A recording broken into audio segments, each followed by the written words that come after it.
Good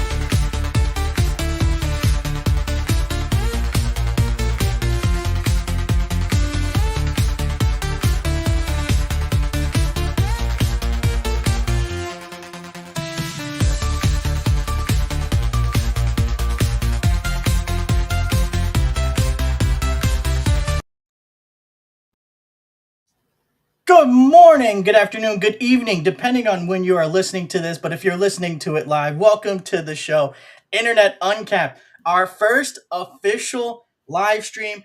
And who better to start it with than the one, the only Lord Diaz. Welcome to the show, everyone. Round of applause. Here we go. Yay! Worski clap. Hello, everybody, and welcome. Thank you so much for having me on. This is an incredible opportunity. I really appreciate it. Thank you. Well, and thank you for coming online here with us. And just to let everyone know, you might know him as Lord Diaz, but in the past he was known as the Mini Boss, but also he was known as the Mexican Mini Boss. But you can also refer to him as the former ACW light heavyweight champion of the world, as well as a former DCW tag team champion as well. Make sure you go ahead, give the man his flowers. Former wrestling great, over 28 years of experience. First debuted in, I believe it was October of 1998. Is that right? Wow. Well, not everything you see on the internet is true. It's been about 20 or 25 some years. And if we were to go that far back, I mean, technically, yes, because I did do a couple of years in backyard wrestling before I actually went pro, went licensed. So technically, if you say it out loud, factually, actually, this is true. Yes. So I'll take it. Okay. Yeah. So okay. So right there, you've been in the business for a very, very long time. Now, when it comes to streaming and making content, how long have you been doing that for? So we were just talking about this behind the scenes before the show went live. The YouTube channel that I have, if you look up youtube.com/@lore_Diaz, you'll see that the channel has actually been around ever since 2006. And so I could technically say I've been at it for over 2 decades, but to be perfectly honest, it just was a catch-all for all of my like backyard wrestling videos, just random gameplay streams that I did, and I never really took it serious. I never really hunkered down and said, "Hey, I'm going to make this a thing," until very recently. I'm going to say maybe 2020 or so. Just one of the out of the blue, I was just like, you know what? I see the landscape. I see what's going on in the world. And I think I want to dip my toe into this. And I already had a lot of experience doing productions. You know, I'm kind of a theater kid, and it transitioned over into pro wrestling. And then it transitioned over to video games and streaming there. So it just seemed like the next logical step. And so if you want to be like, if you want to really like look at it, I've been doing it for a long time, but I only really took it seriously up until very recently. Yeah, and I mean, we've been on your streams, both of us, and your production value is fantastic. I mean, thank you. Your Dance Dance Revolution streams, best thing ever. Stepomania, Monday through Friday, starts at 9 a.m.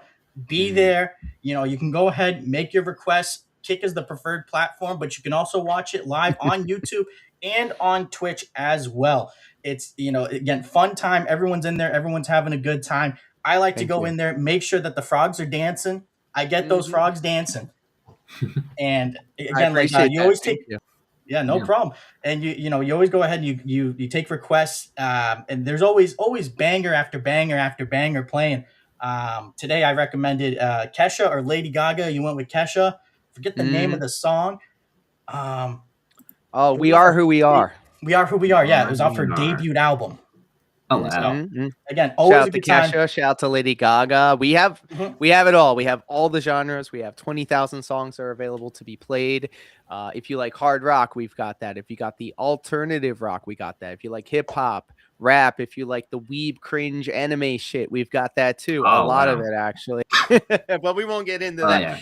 if it exists as a song, it could be made into a step chart, and it could be step 2. And behind the scenes, I've actually been working with Claude, which is an AI chatbot. And essentially, I've made it so that if I have a song that, let's just say, you guys request that I don't have, I could, in a way, grab the MP3, drop it into this thing that I made, and then essentially it will build out its own step chart. So if it doesn't exist, we can make it exist. And that's why I feel like it's one of the biggest draws for the Step Mania stuff. I mean, a lot of what I did up until this point has been like my pro wrestling, my graphic design. But my one true love, my original bay, is Dance Dance Revolution. I've been playing that for just as long as I've been wrestling, just for as long as I've been graphic design. So it's those 3 things, man. It's just those 3 things that I've carried with me throughout my life. And I mean, if I could somehow, some way find a path forward to make the Dance Dance Revolution stuff the thing that I'm known for, then I'm all for it. But I can't lie. The numbers don't lie. They spell disaster for me. People come through to see the lolcow stuff. They came to see me A-Log, DSP, PWR, and the wider lolcow cinematic universe. I know you guys have been taking a crack at it, doing an excellent job, and it's so cool to be able to see and talk to and see the process as to how other people out there in the vortex attack this lolcow situation. Yeah, definitely. Sorry, Mitch. I didn't mean to interrupt. You go first. Yeah, well, no, I mean, you know, while we're on the subject of DDR, what was the first Dance Dance Revolution game or song you ever danced to? Oh my if goodness! You can remember. So I've told this story many a times on my weekday morning streams, and I love telling it. I remember back in high school, I was hanging out with a group of people, and they invited me over to their house. They had the forbidden modded PlayStation 1 with a imported disc of Dance Dance Revolution 3rd Mix with one of those soft dance pads, the kind that you see, you know, at flea markets for $20. And I remember playing my first song. It was the Captain Jack song. And I kind of fell in love with it. And and that night, after I was done playing DDR with my friends at their house, I went back to my house, and this was back in the day when Winamp and Napster and AOL Instant Messenger were a thing. I went to Napster and I looked up Dance Dance Revolution music. Lo and behold, there was a 1 hour long set of all of the DDR songs from that mix in one track. I downloaded it and I listened to it. I autistically stimmed to that song for well over 2 decades now. And I still play it to this day as like the prelude for my live streams. And ever since then, it's been on to 4th mix, 5th mix, and then essentially my golden era of when I was a mall rat, when I was a wee lad hanging out at the arcades. Dance Dance Revolution 6 mix, which was Max, DDR Max, 7th mix, which was DDR Max 2, and then DDR 8th mix, which was called Extreme. So I want to just dip a little bit into our past, Mitchell, because I think this is very worth mentioning. You may not believe this, Lord Diaz, but back in middle school, we had Dance Dance Revolution in our gym class. What? No, I am not joking at all. They actually provided us not quite the arcade, although pretty close to it actually, now that I think about it. They had the TVs, they had the PlayStation 2, I think. It was the 2, yep. Yeah, and it was an option for us to do that, either that or like basketball or whatever we were doing during the activities. But yeah, like I remember doing Dance Dance Revolution like during gym class. And then obviously for me, like I also had the wow Disney Dance Dance Revolution for the Wii. I forgot about that. Right. I actually own it. Yes. I haven't played it since. But I definitely, it's somewhere in my, in my previous residence. It is somewhere there. The mat's still there. The game, wherever it may be, is still there. But yeah, no, I also have had a history with Dance Dance Revolution as well. Yeah, Evan, Wow. we got so we got to go ahead. We got to do a stream. I know. Yeah, you and I went like when we were about 14 or 15, and they were bringing it out, and we're like, wait, we're gonna do Dance Dance Revolution in gym class, huh? Yeah, like big what? big DSP. Huh? No, big D. No, big D is like, wait, hold on. What? Wait, where is it? You got it. One more time. Yeah. Huh? No, it was like what? But it was so much fun. It was so different too, because it was like how many like gym classes across the country are doing Dance Dance Revolution? Apparently, we're only one of them. I don't know about the rest of the country, but yeah, and like the rhythm games are always like really fun and really unique, and they provide something different. Like the most popular genre is a shooting, shooting games, a shooter game genre. Sure. And people that love rhythm games, they swear by them. And that actually leads me to this. So what's your favorite genre or artist to dance to? Wow. So there are so many different genres of electronic dance music alone, the subgenres that you can branch off the main timeline. And this is going to be a guilty pleasure of mine. Happy hardcore is one of my most favorite electronic music subgenres, and it's because obviously the beats per minute are notoriously high. The piano stabs are always a staple of that type of genre of music, and it really just overall encapsulates the feeling of a Dance Dance Revolution song, because a lot of people when they walk by an arcade, they usually always like to put the dance machines right there so everybody can see, obviously, because it's a spectacle. You're not going to see somebody doing that type of stuff every day. And so ever since I started downloading the custom step charts that you can get off of the internet, I always leaned more towards the happy hardcore stuff. But I would say as a 1 and a 1A, and this is going to sound crazy, I do love me the top 100 Billboard songs, like a Kesha, like a Lady Gaga, like a Nicki Minaj. And it's so crazy to think the overlap between Dance Dance Revolution enjoyers and Dark Side Filled detractors. I have met for such a toxic community. You would have thought that a detractor style individual would like shun and look down and shame somebody that was immersed as much as I am into the Dance Dance Revolution. But interestingly enough, I have a lot of behind the scenes conversations with a lot of, and I'm not trying to like put anybody up on a pedestal here, but like if I were to say their names, high profile detractors in the scene.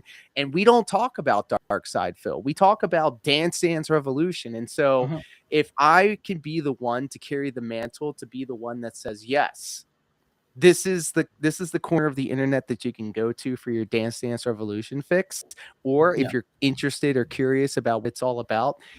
I learned a long time ago, because when I used to go to the arcades, it was always in really rough parts of town, And so you would think like you would try to, maintain an image or, try to keep up appearances and stuff like that. The first thing that you kind of have to learn to do when you step on the dance pad is like get rid of shame. Like you're gonna look silly no matter what, and the fact and you just have to let go of that fact. And if you could just embrace the idea of what you're doing, I dare anybody to try to step up on that dance pad and do the same thing. It takes a lot of concentration. It's a lot of physical exertion, and I know that we get people that come through in the chat sometimes that kind of dog it and stuff. And I always welcome it, because at the end of the day, it's engagement. But then also, if I were to look at somebody doing that on the internet, I would probably think the same thing too. I always got that detractor mindset. So imagine Phil doing Dance Dance Revolution. Oh, someone's gonna gaslight him into it, and then he'd be like, "Guys, I think this game is broken. I tried to press on the left, right, and the left down and the up down, but it's not working. Okay, I don't Guys, understand. Why is he doing this? I'm hitting the right. I'm hitting right, guys. You see? Watch this. I'm hitting the right. holding it down, and it's not holding down. Why is it not holding down? Snort. Yes, snort. He would pick a bunch of lame songs too. He'd probably pick the worst shit. Also, because of the custom charts that you can make, I do a couple step chart things behind the scenes, and I've taken a lot of Meerkat Mob songs, Dark Side Drill songs. I've even gone outside of the wider Dark Side Phil cinematic universe and made steps to other detractor songs in the space. I'm thinking, and I've been playing them on stream for a while, I'm thinking what the next one that I'm going to be doing is Havo Killer, aka PWR. I'm going to have to do No More Abuse, baby. Nice. Listen here, dude. If you do that, he's gonna do another stream and he's gonna bring out Hulk Hogan to beat you up like he did with the Ultimate Warrior. Yeah, because that'll really show me. Hold on, dude. Let me tell you something about PWR, brother. Yeah. Thanks for the content, dude. Like, he thinks it's an own when he does this, when he brings my name up and he says stuff like that. Like, I don't think there's any of there's no other compliment that you can have rather than have somebody scream your name out loud as they take a blade across the front of their forehead. I think that's pretty much winning the game right there. Yeah, he is, again, he's so far gone. It's so funny. And it's we talked about this off stream. Yeah. Oh, sorry, go ahead. We talked about this off stream. My favorite moment was when he said, "My mom's not hoe, so I can do whatever the F I want." And it's like, the way that you don't let them win is by not mentioning the person you hate the most. If you mention them multiple times, you're literally giving them free promotion. Promotion, and you show that they live rent free in your head. Like, it's rent free, bitch. Exactly. Suffer, PWR, suffer. Suffer. Suffer, I've always tried to carry that with me too, because obviously you're not supposed to feed the trolls, you don't touch the poo, and you don't acknowledge when somebody is like getting to you. Yes. I always like to equate watching DSP and PWR to empty calories, to modern day reality television. Mm-hmm. And I know that I should probably spend my time doing something better with my life. But if this sounds like a cope, then so be it. I feel like I've learned a lot by watching people like Phil and PWR, because now I know how to carry myself forward when it comes to not only just stuff in real life, but on the internet as well. Yes. If somebody's truly, honestly getting to me and getting on my nerves or anything like that, I have to learn. I've learned to no sell it, to not give them the satisfaction of a reaction, because I'm going to peel back curtain a little bit. I'm going to peel back the curtain a little bit. In professional wrestling, let's just say somebody throws a punch at somebody else, okay? And let's just say, for whatever reason, that other person doesn't register it, or, for lack of a better term, sell it, right? Who's the one that looks weak? The person that took the shot or the person that threw the punch? Obviously, it's the person that throws the punch. So, if, let's just say, for an example, we got Dashfire here in the chat right here. If Dashfire threw a punch at me, a worked punch, and I just stood there like nothing happened, well, then shit, that makes Dashfire look like shit. If I translate that to the real world, and if I translate that to the detractor shit, if I got somebody out here A-logging me or talking shit on me in the chat, well, shit. First off, thanks for the engagement. Thanks for the free advertising, dummy. And second off, as long as you don't give them that power, then they're just wasting their time. And then they'll get tired, and then they'll fuck off and do something else. Oh, I'm sorry. They'll F off. I'm sorry. No, you're fine. You're fine. You could curse on it. We don't mind. But like when it comes to like Wings and DSP, like you mentioned, or you said PWR, I always go to Wings.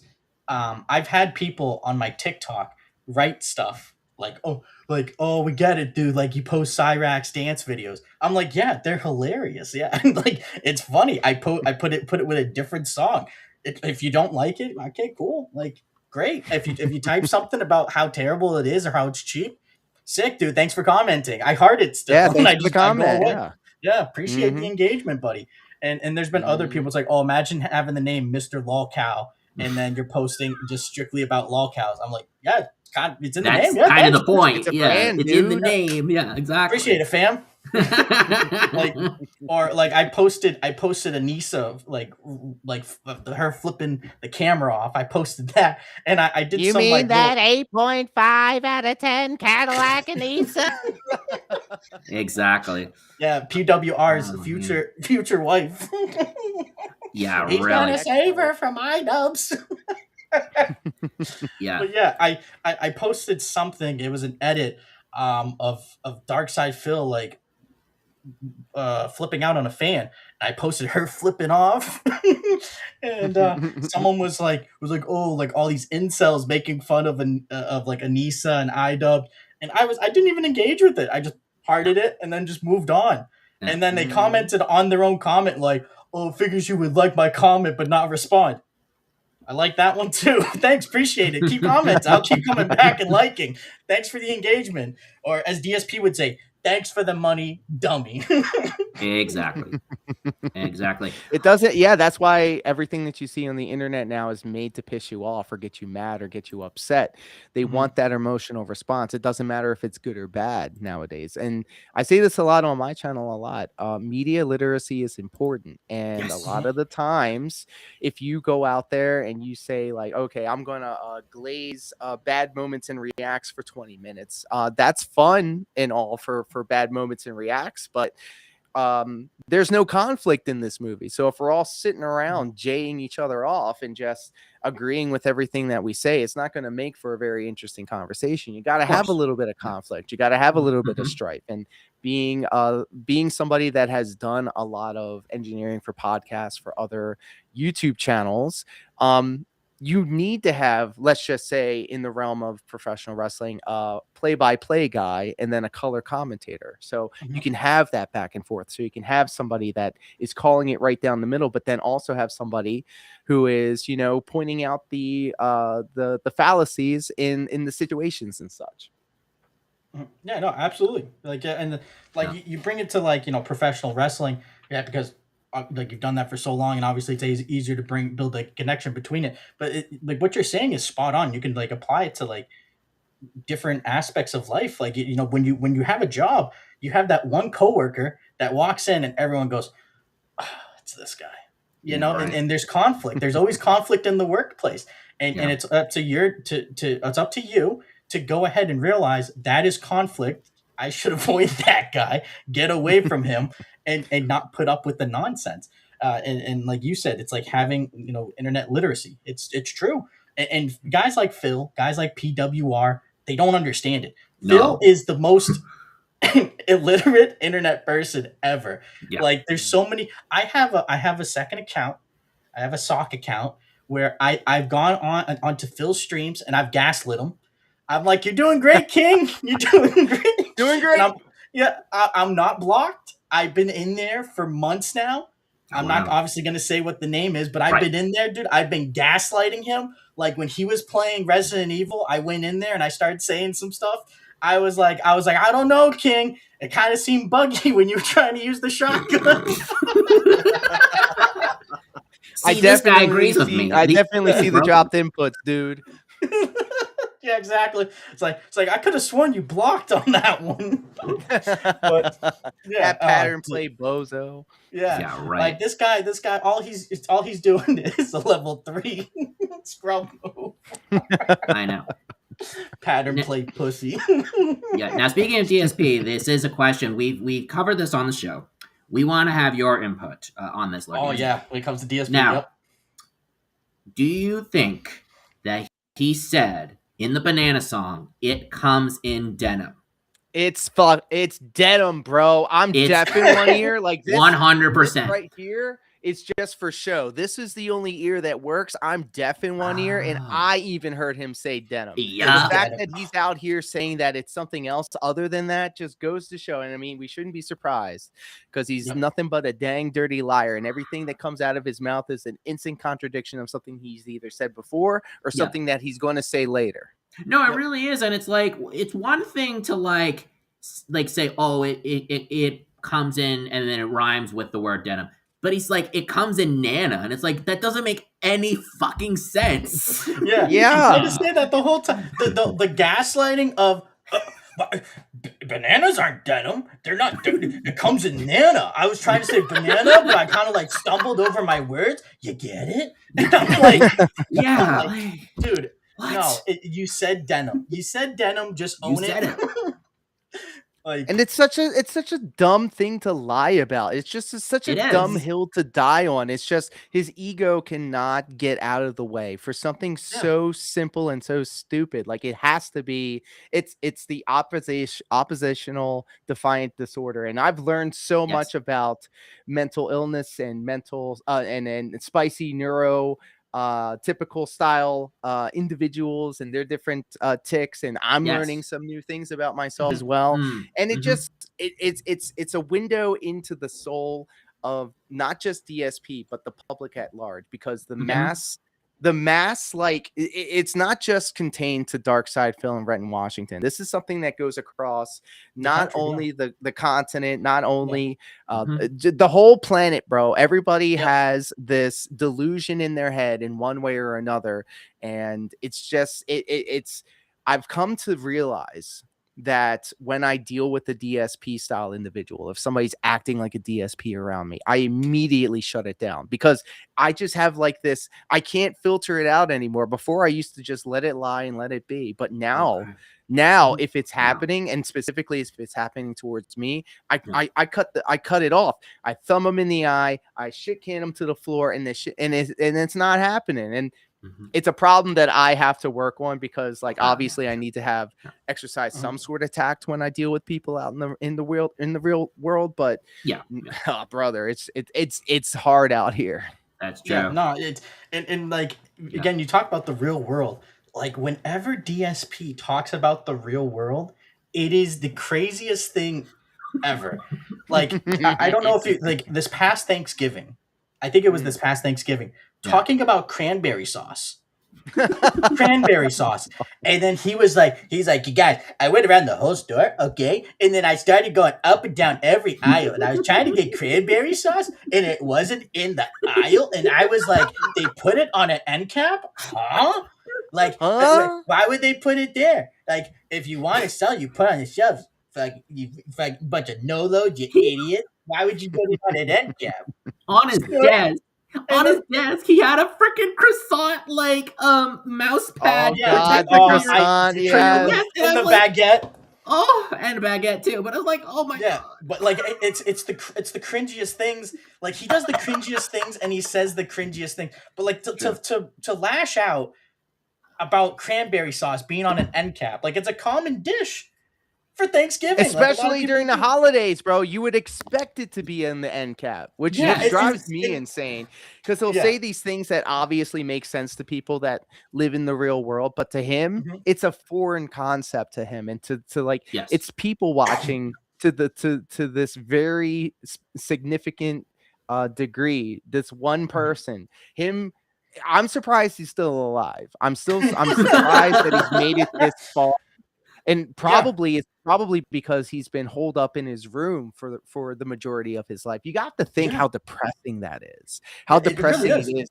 Sit in the same room, in front of the same camera, surrounded by the same LED lights for literally, and like I'm not trying to like gild the lily or exaggerate here. It is probably a good 80-90% of his life is in that chair in front of that camera. It's sad. It's a sad existence. It is, and you know, you mentioned like him just being in that office, because there's so many theories in the detractorverse. Mine is, when he's done with that stream, he sits in there. Like, he's not just leaving immediately, not just because he's editing, because he does not care about his wife at all. Kat is a roommate, nothing more. Kat's doing dishes, she's vacuuming. That's all she's doing. DSP is in there, probably May 1sting it.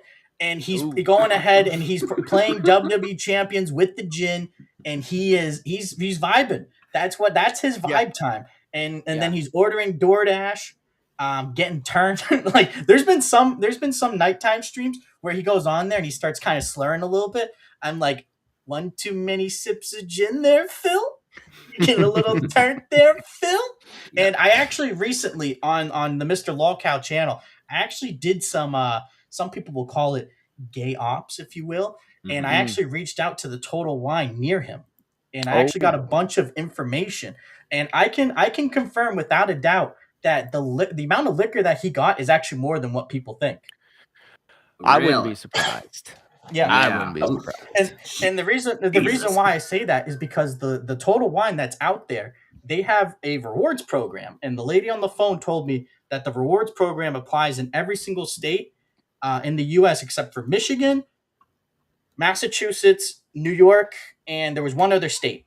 So she told me 4 states it doesn't apply, but with your rewards program, you can use it towards alcohol. So you know how much money he's dropping in that Total Wine. He's dropping bills, he's dropping bands, he's dropping stacks, and he's going ahead and he's getting more alcohol because of the rewards program. And the other thing is too, she also told me on the phone, I didn't ask her about this. She said, yeah, if you download the app and you set the store to this location, it'll tell you about any type of discounts that are going on right now. And I was like, oh, really? And she was like, yeah, we do the mixed 8. Oh. Anything that has a yellow tag, you get 8 or more, you get 15% off. Anything with 6 or more, you get 10% off. I was like, okay, thank you for that information. And then I asked her about some specific brands that Phil has shown, Drago Azul and Bank Street Bourbon. And I said, I see these like brands, like where can I get those like at any other location, or is it just Total Wine? And the way that the woman explained it was, Total Wine works like Taco Bell with Baja Blast Mountain Dew back in the day, where they have exclusivity. So you can only get it from Total Wine. That's how they operate. It's just exclusively there. They're in some sort of contract. And so whenever he shows a brand, if you go to TotalWine.com and type in the brand and it comes up as a Spirits Direct or a Winery Direct, it is 100% confirmed only at Total Wine. And when you buy that brand also, she mentioned that you get more points towards your rewards. Wow. And Phil's the type of dude to build up those points. He's counting that stuff. He, for somebody who is deceptively, he is impressively stupid when it comes to video games. But when it comes to like these numbers, and when it comes to like making money or figuring out these schemes, he figures it out. He makes it work. That's his superpower, I guess. And he knows his way around. I mean, his incredible laziness kind of gets in the way of a lot of the times, but if he actually put pen to paper and figured it out, I mean, he could probably take over the world with his special brand of neurotypical spicy synapses firing off. Yeah, he'll take over the world. He'll take over the world, but he'll always owe $5,000 to his tax attorney. Always. It's always gonna be him and that 6-star Hogan, baby. They're gonna take over the world. Exactly. We're hanging and bagging, brother. It reminds me of when he was doing the WWE champion streams, and he was never happier. You would never have seen him happier. 100%. He wasn't happy around his wife. He wasn't happy, eating food. I mean, it's close eating food, but like when he was playing that WWE champions on stream, that's when he was in his zone. He knew specifically what cards did what, or what people did what the banner stuff was. He had an encyclopedia knowledge on everything that was going on. If he just applied that focus to anything else in his life, then he could probably do a lot of good, not just for himself, but to everybody around him. But unfortunately, he chooses to do the opposite. And of course, everything that DSP touches dies. Yeah, unfortunately, he's just a massive dent at the end of the day. Yeah, exactly. The biggest of dents. I mean, again, he's a smart guy in a sense. Like he always says, like, I'm not really book smart, guys. I'm more street smarts, and it's like, Phil, nah. Debatable. Back it up, Phil. Back it up. Back it up. And it was confirmed that he was the the valedictorian of his school. Oh, so, that's been whoop-dee fucking do. Yeah, right. Round of applause. That's a negative clap. I mean, what does that say about the American school? Yeah, I know. But he there was something that he was like touting. He was like, yeah, I was valedictorian in my school.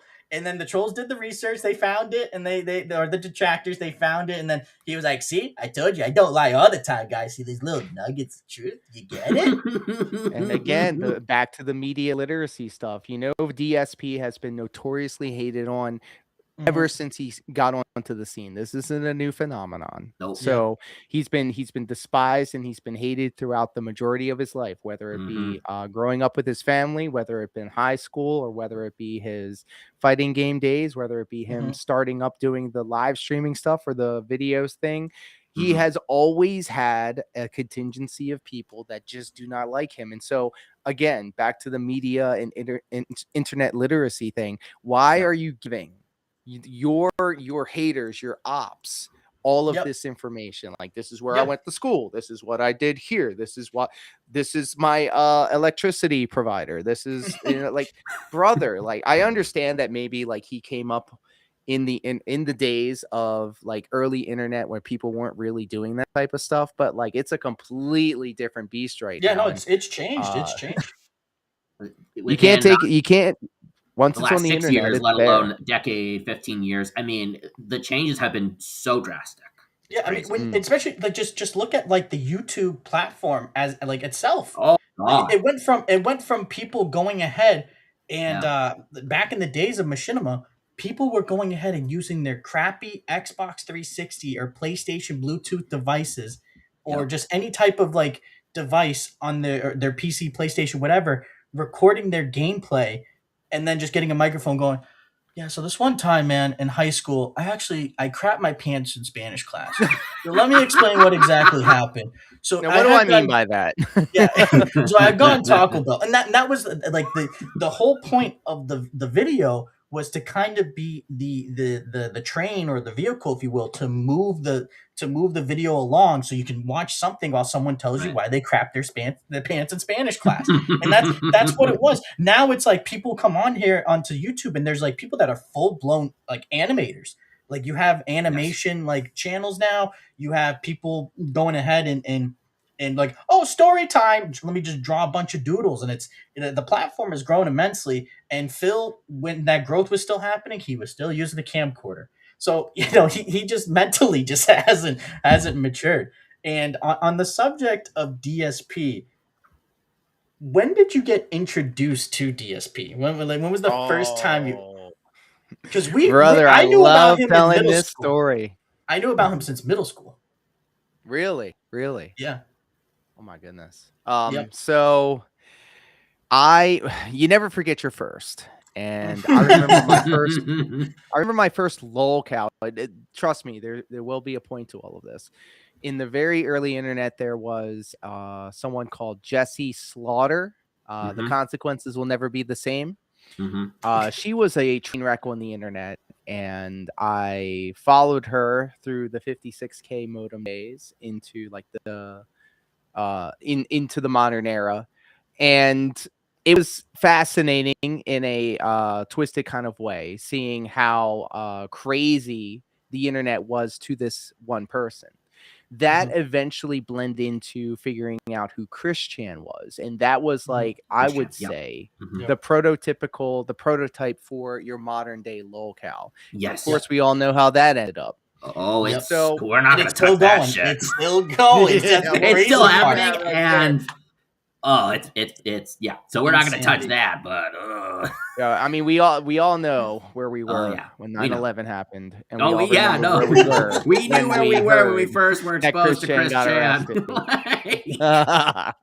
Oh man, Chris Chan. But my YouTube, I was at a Panera Bread when I first knew about Chris Chan, so there you go. I'm gonna say this one thing about Chris Chan.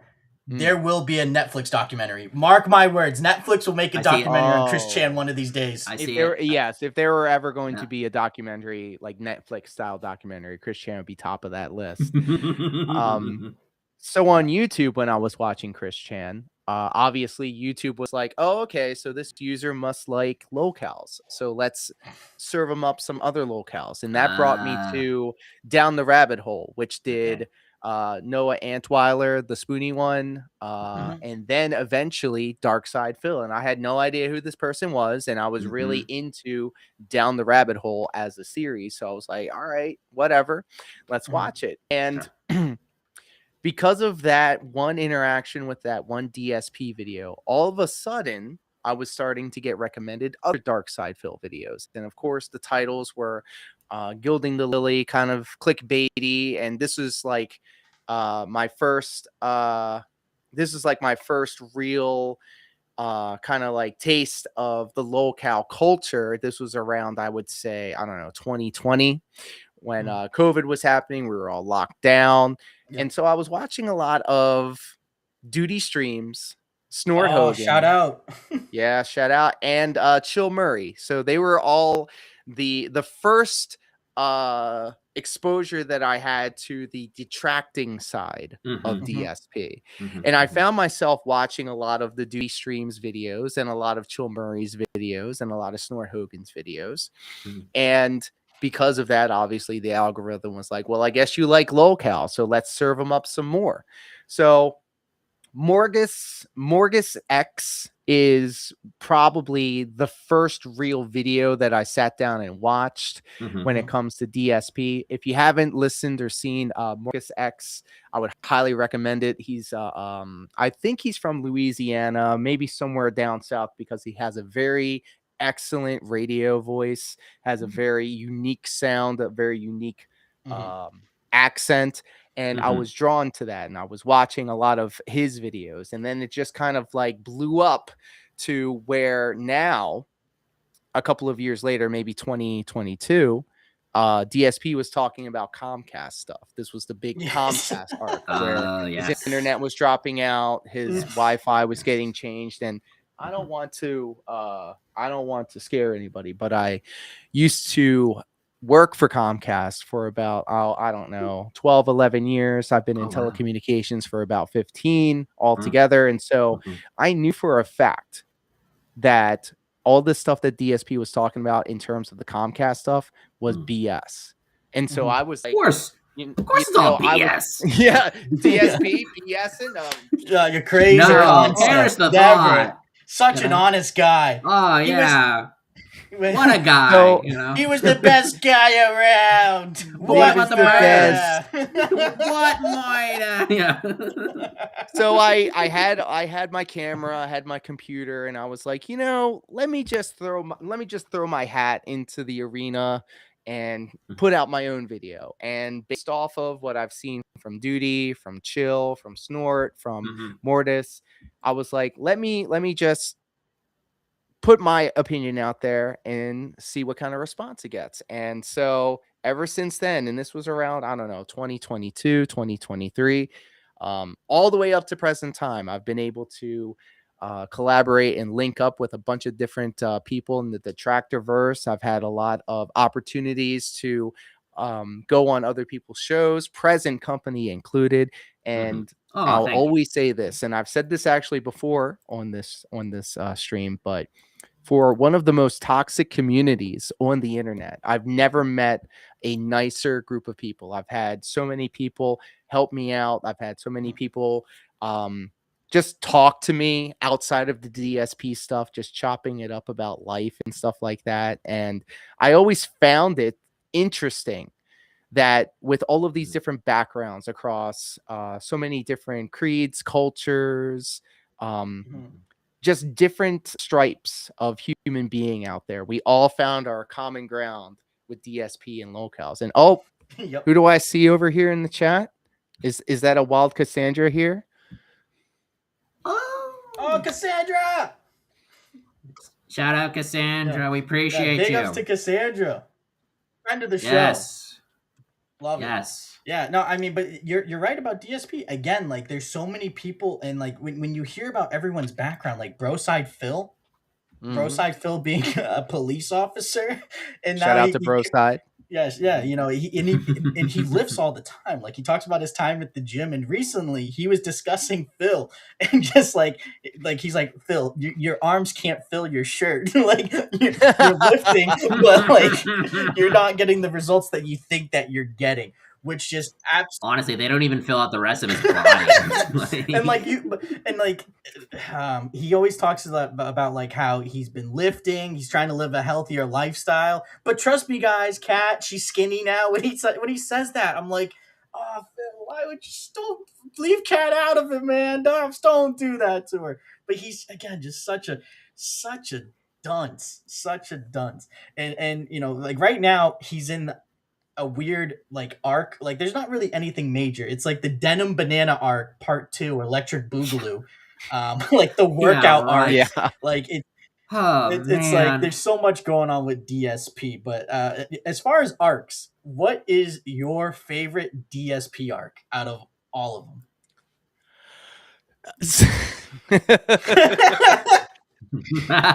So there's so many. If we're talking about like the wider like DSP cinematic universe, when he linked up with the Kino Casino, and they were buddy trolling him to oblivion.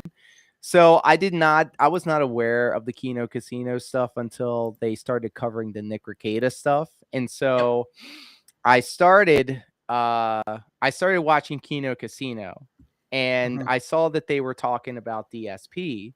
But they were like rizzing him up. They were gassing him up. They were like trying to get in his good graces so that they could come through and maybe do some content with him. And this actually goes towards like a wider thing that I've noticed as well. And very much so with who's the guy that we were just talking about before? The guy that gave DSP like $200. I forget his name. The one that struck Ames really recently. He struck Ames?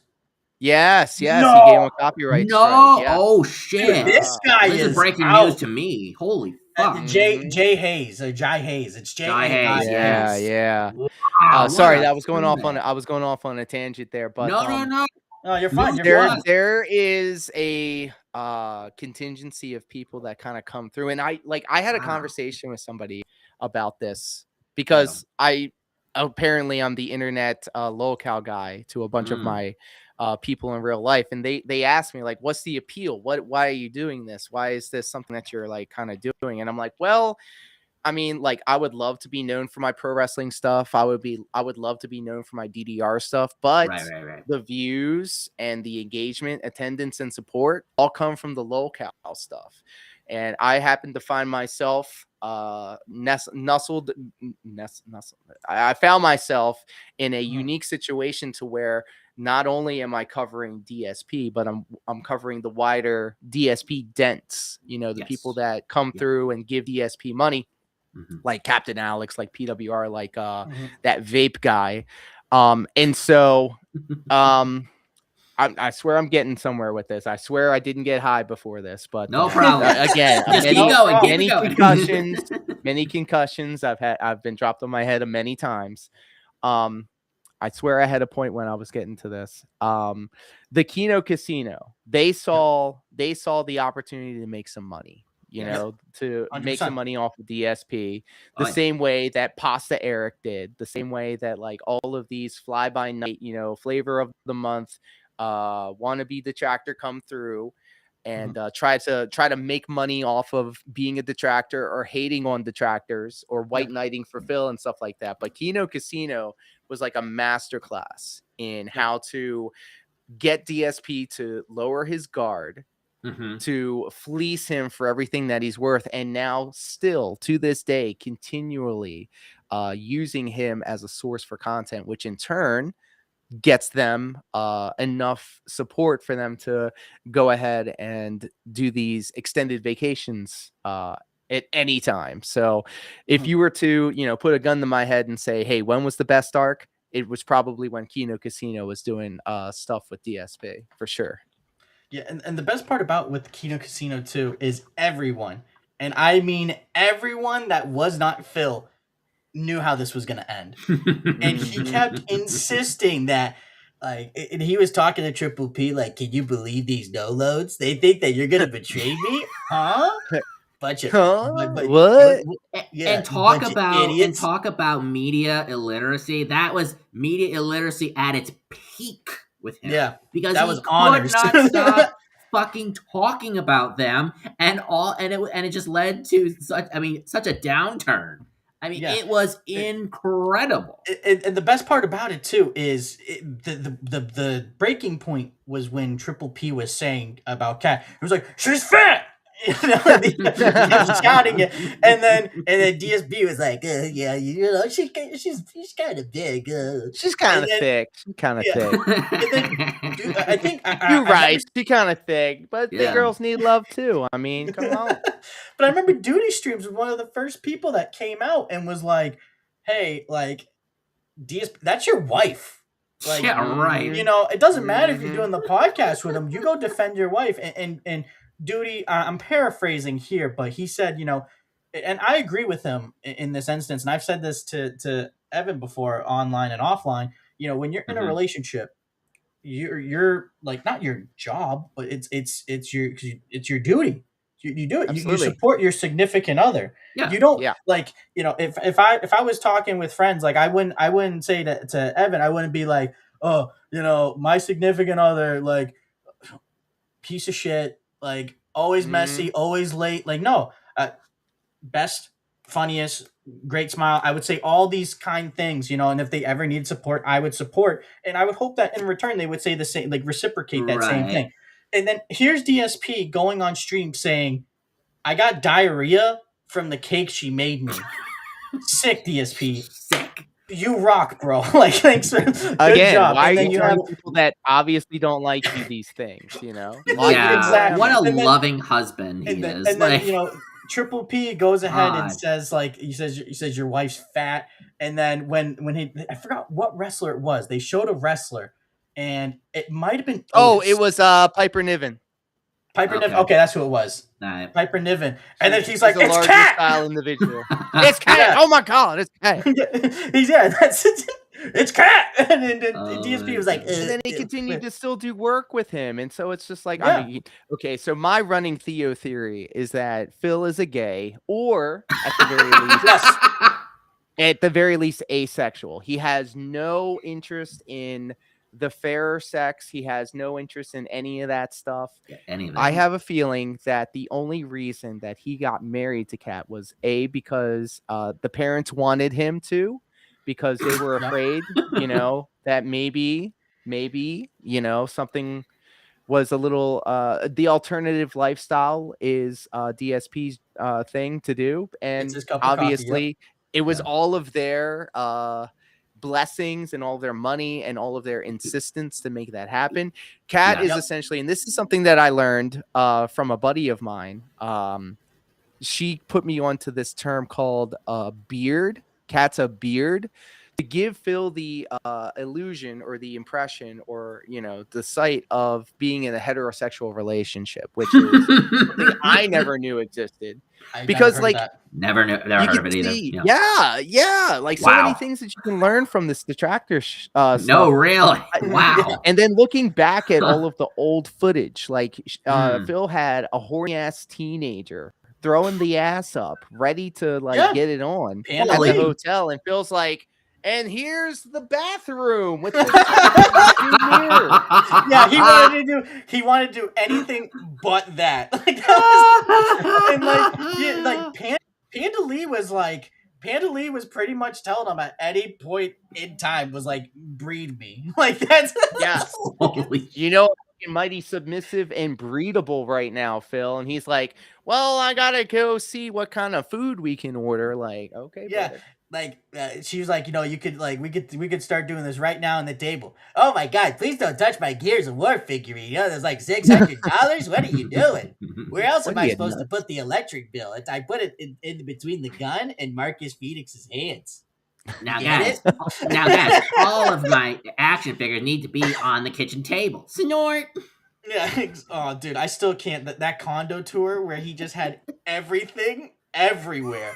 Oh my God! I mean, you can see in my background, I got a lot of pop figurines. I did too, yeah. But like, I got a lot of weed leaves back here. Yeah, but compared to marijuana Phil, right there.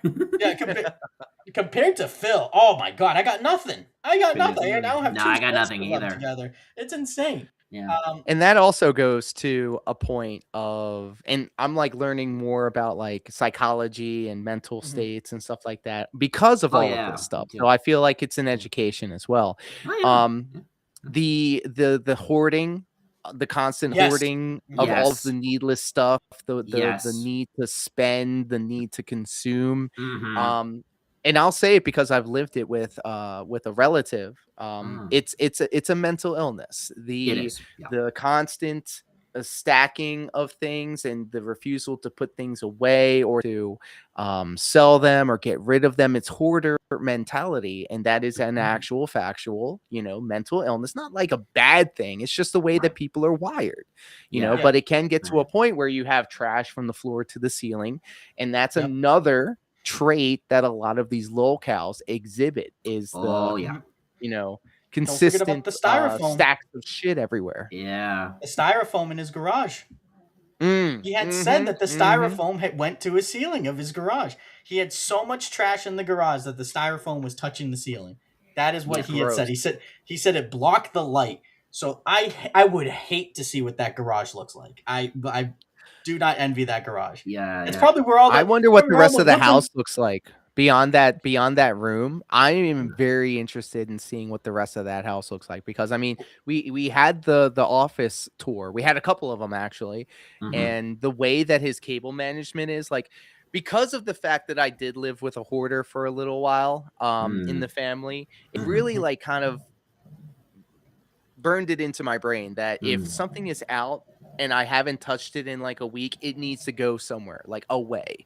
And I'm very and again, this could be another mental illness, but like I'm very particular about making sure that everything's put away. That like the minimal style is the thing that I kind of lean to. Yeah. And it's just I cannot, I do not understand how somebody like that can live in that type of squalor. No. Like Cyrax, for an example, and Nova. And I was gonna mention, because some of what you described, cans on the floor and bugs in the trash. That trash can is the dirtiest trash can that I think I've ever seen. The trash can was so disgusting. Yeah, I was literally gonna mention Cyrax, and I didn't know where but it was like, you said it. All right, let's talk about it. The trash can was white like this shirt. Yes. White like this shirt. It was. Might I add, that shirt, absolutely incredible. Here. Immaculate drip right there. Yeah. Got two of them, baby. You gotta stay hydrated, look at that. And there's more where that came from. Look at that. Oh, I love it. That's hats. Is that a DDR reference? I'm trying to negative. This is a video game Persona reference. Persona. I have no original thoughts. It was going through my brain. All my stuff is parody. It was definitely 2000s era video game, but I couldn't quite pinpoint. Was it Beautiful Joe? Was it Persona? Was it DDR? I couldn't. It was like it was there, but I couldn't like identify. Yeah, exactly. And just to let everyone know, we have gone ahead. We pinned the comment for the link tree. Again, Lord Diaz, thank you for doing this. We appreciate it. Check out the shop. Bunch of good stuff on there. I saw some other Dark Side Phil stuff that I'm definitely going to be purchasing, and some PWR. I'm going to buy the No More Abuse, dude. I think that's going to be my next one. Definitely going to check out. I didn't check out the hats. I'm going to be honest, didn't check out the hats, but I'm going to have to now. If there's a Suffa Dicker shirt, I'm in on it. I am 100% in on it. And to everyone, it's always great to support your creators. I'm a very strong believer that if you get any form of entertainment out of the content, you should always go ahead. Obviously, if times are tough, you can't do it. You can always always subscribe, hit the bell icon, leave a comment down below, interact with it. But if you do get something out of it, tips are greatly appreciated, but you don't feel obliged to do it. That's just my personal thing. I think if you get some satisfaction, some entertainment out of it, it's always nice to go ahead and send a tip. But again, let's get some support. I need that money. I really do. I need that money. Electric bill. That's right. That bill. But Cyrax, so yeah, he had a bucket, a trash little bucket, and it was white like this shirt. Yes. He tilts it towards the camera. Bottom is black. It's mold. It's disgusting. And we've covered it on the show. And I was like, holy. Oh, it was my first time ever seeing this. It was the Banana Bear show. That's what he's talking about. Yes, he was like, yeah, where's your content? Is it in this bucket? like with all your ideas, and then he holds And it was up like- something. It was. And then I'm not sure if have you seen that. Well, before I ask you the question, how invested are you into the Cyrax verse? 10 being everything, 1 being you're a newbie. I'm gonna say I'm a healthy 8 when it comes to my Cyrax lore. I've been there since the Music Biz Marty days. I did follow a lot of CJ Holiday when they were covering Shout out to the Cyrax. homie. Yeah. And some other content creators that do Cyrax content. I even dabbled in a little bit of Cyrax myself. I actually focused more on like the spurg outs and the rampant slurs and the screaming fits that he had. So I'm pretty well versed, but I'm always open to learn more when it comes to the Cyrax stuff. I have a feeling though, and I think we were talking about this earlier. I don't think Cyrax is going to make it to 40. He's not long for this world. It's a shame. It's a damn shame that Music Biz Marty died before him. But at the rate we're going here, yes, yes, rest in peace. Yes, rest in peace, Yeah, no, the Mark Dog, dude. I miss Marty, and we got DSP Eats It in the chat. RIP Mark Dog. Yeah, I agree, 100%, dude. It's not the same without him. But I mean, Cassandra, John, William Glory Hole.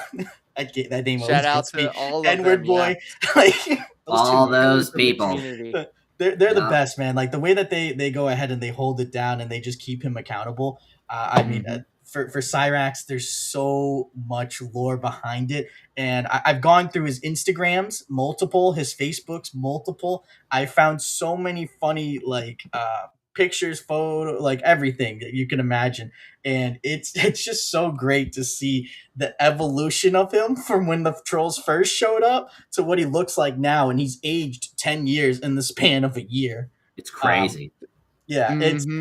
It's insane. But yeah, for Cyrax, again, the Banana Bear Show. They're a small podcast. They're just 2 friends, and Marty found them and he started promoting them, and Cyrax immediately started trashing them. And whenever he got a chance, he would make fun of them. And then he just made that video.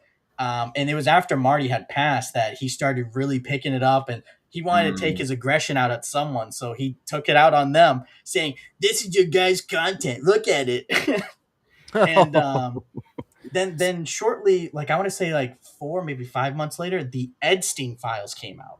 And it's text between Southern Harlot and Ed, is Sally's boyfriend. Not right here, ain't. But when reading, we actually covered the Edstein files here. Yes. Ed has confirmed that Cyrax's room smells like something has died in it. I can believe it. Yeah, and there's just a bunch of cans on the floor. Yes, So, everywhere. And he said that, so there's just nothing but moldy cans on the floor. And the dog actually went there, ate something, and almost died. And Ed confirms. And he got sick. Yeah, he got sick. Yeah, he almost died. And Ed confirms all of this. Like there's he when it comes to living in squalor, Cyrax is like no other. No other. Truly. It's truly. He's in a class of his own in a competition that no one wants to compete in.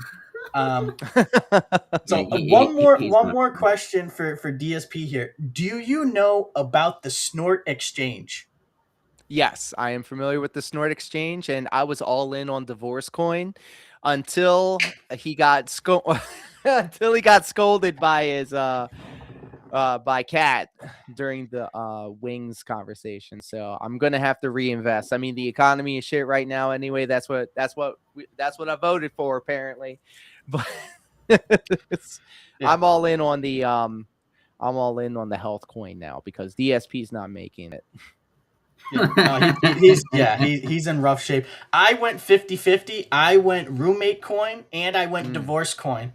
I like that is a loveless marriage. That is a marriage of convenience.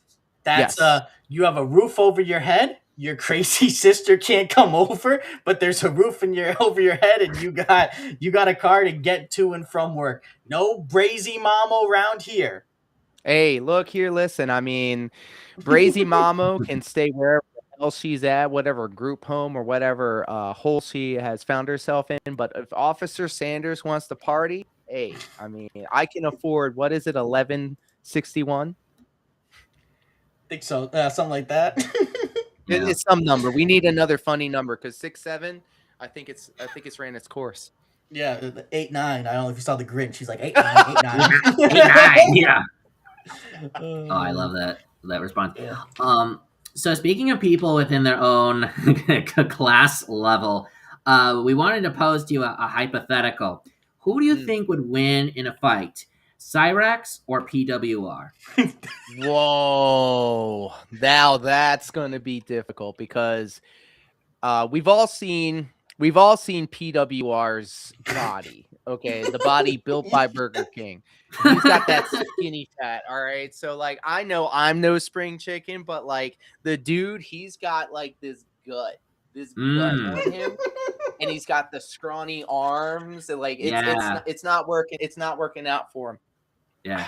Yeah. And however, you got Cyrax. Cyrax looks like he'll literally turn to dust if you push him over. Like like one like quick turn to the left, snap his neck, and his like cocks over like that. So just out of like, it's not a high bar to climb, but I think PWR actually has it in the bag because he may have some sort of like let me try to figure out a diplomatic way of saying this. You know what? I'm just going to avoid it altogether. He's going to have a special type of strength that will push him forward and seize that will that propel victory. him to victory. Yeah. I'll keep it diplomatic. I'll keep it that. Yeah. Yes. No, I will give PWR a lowercase dub when appropriate. Sure. Even if it's only the smallest of lower cases.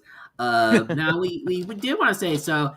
You know, the PWR segment now. We want to acknowledge a few things.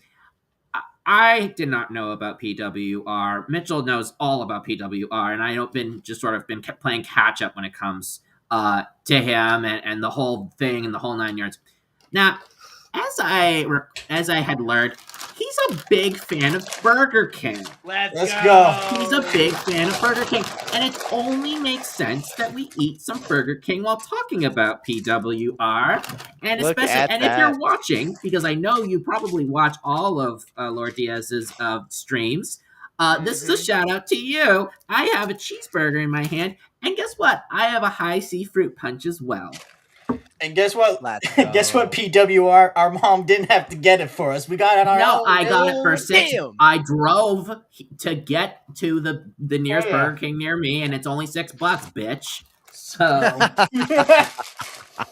suffer, PWR, suffer. You know he's seething at this. He's probably illegally. By the way, I'm gonna get ahead of this. I acknowledge I look pretty similar to him, but I'm PWR if he wasn't a dent. Just saying. Took the one bite. That's one more bite than PWR has. Take that, PWR. Damn. Right. You know you're speaking. So when I do go, because as a professional wrestler, I have to stay in shape, and because of the DDR that I always play, that is an easy thing to do. But when I do go off my diet, I do enjoy myself some Burger King. However, my one true love, the original Bay, when it comes to a fast food establishment, I'm going to have to go with. Am I going to have to align with wings on this one? I'm going to have to say that Wendy's is the go-to when it comes to the square burgers and the fries. Dude, Wendy's chili. That Wendy's chili, no. Good technique. I like Wendy's too. I had it recently. I'm like, wow, this is actually really good. And I'm having this. I'm like, wow, Burger King has fallen very far. Dude, they all have. When I do go off my diet, which is very rare, I always like to sample the thrills of all of the fast food establishments that I miss out on. And these past couple of times that I've done it, I've realized that the price has gone up and the quality has gone down. So the price is insane. I'm not really missing much, but I do when I'm walking past a McDonald's and I'm smelling those fries, you can smell it. It unlocks a core memory for me, and I'm like, oh, maybe I should. But I always fall into that same pattern. I get drawn in. I have the burger, I have the fries, I have the drink, and then I immediately hate myself later. And I'm $15 poorer later, and it's like ridiculous. Like ridiculous. Yeah, no, the price now is so crazy. Like just for one meal, it's like almost $20. I'm like, this should not be a thing. Yeah, I agree. It's beyond crazy. We should rise up. We should do something about this, and by justice for all the fast food places, especially Burger King. PWR should be the only person paying full price, dude. Exactly. And I gotta say, I've out of all the PWR impersonations, you are the most spot on. You have the best. You have the best one. And then when it comes to the PWR Vortex, what Duty Streams is to DSP, you are to PWR. You're on that same level. Like it's you are his boogeyman. Anytime like he gets a chance to like mention you and to go ahead and seed, he doesn't. We talked about it earlier, but it's just so funny. Like I still can't get over the whole Ultimate Warrior facing you, and he was like, "That's what you get. That's what you get, dude." He's like, and it's so funny the way he thinks that like jobbing out to the Ultimate Warrior is a bad thing. Like, let's just say in real life, I actually worked somebody of the caliber of an Ultimate Warrior. That means the promoter that put the match together found my value to be that much that I'm working with one of their big marquee names. So you have to think on the business side of things. Like he's like, "Oh, we jobbed out. He's a jobber, dude." And I'm like, "Actually, I'm making a good payday based off of the stuff that I do, not only like in the ring, but all of the contributions that I do outside of the ring and all of the other things that I do, in the scene. So it's not just the 5 to 10 minutes that I'm out there in the ring. It's all of the other stuff because it's a business." And so when he goes, "I got the Ultimate Warrior beat you up, dude," I'm like, "Yeah, but I probably, if this was real life and this really happened, I would have made a really good payday. So, all right. I mean, who am I to tell PWR that he's wrong? I did collect a paycheck or two from WWE and Vince McMahon doing some extra work for them. And I'm sure his Canadian ass didn't. So, F him. Screw him, dude. Like, I mean, PWR, he really is just like, for lack of a better term, he's just a grift. Yeah. Like he's just kind of like he was grifting off of DSP, claiming that he was his number one fan, and then he tried to say that he got all the detractors money and he tricked everyone. He started saying, "I'm gonna go on the front line and fight for DSP. I'm tired of it. No more abuse, dude."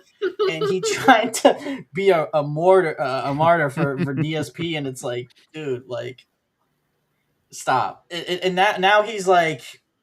The content I've seen recently, it's him playing games, him just going on tangents, eating into the microphone, which drives me bananas. I can't stand it. Yeah, it's in a way, I actually literally I didn't even mean to do it just now with the Burger King. I kind of was doing that in the microphone. No, it's no, because he's like.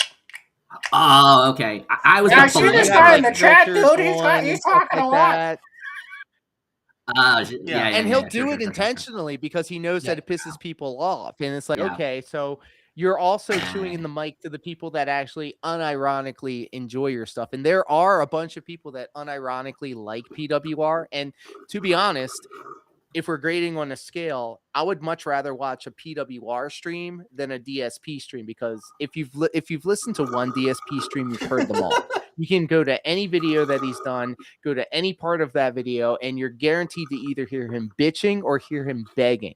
With PWR, you at least have him trying to do something, like he did this social studies class thing that he was trying to prove to everybody that he wasn't stupid.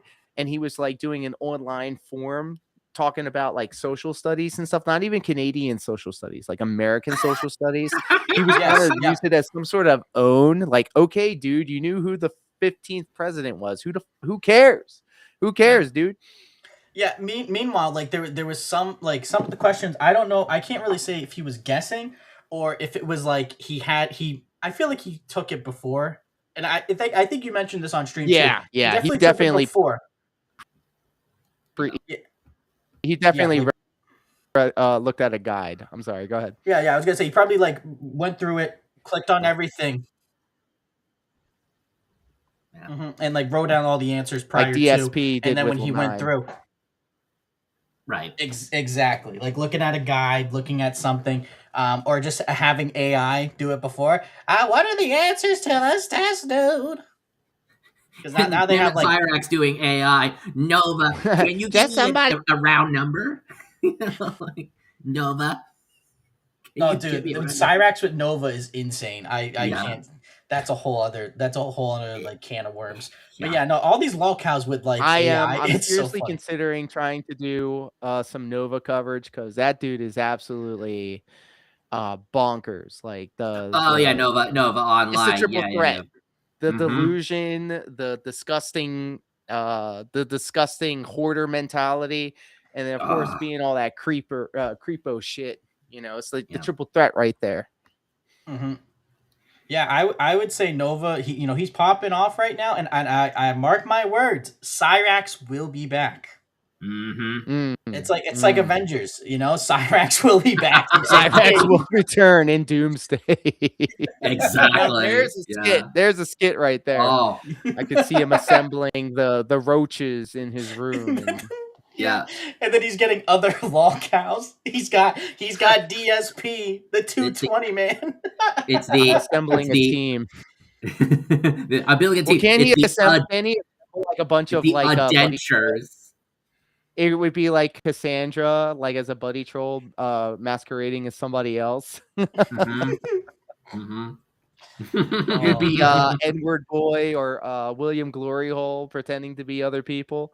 Like you would think, like going to the Cyrax thing and the Nova thing, you would think that like after you got caught the first couple of times, like, and I'm not talking like 1 or 2 times, like the 3 or 4 or 5 or 10 times that somebody out of the blue just all of a sudden shows interest in you and decides to start showering you with attention and stuff like that. You're not going to take a moment, media literacy, internet literacy, to look into this and figure it out.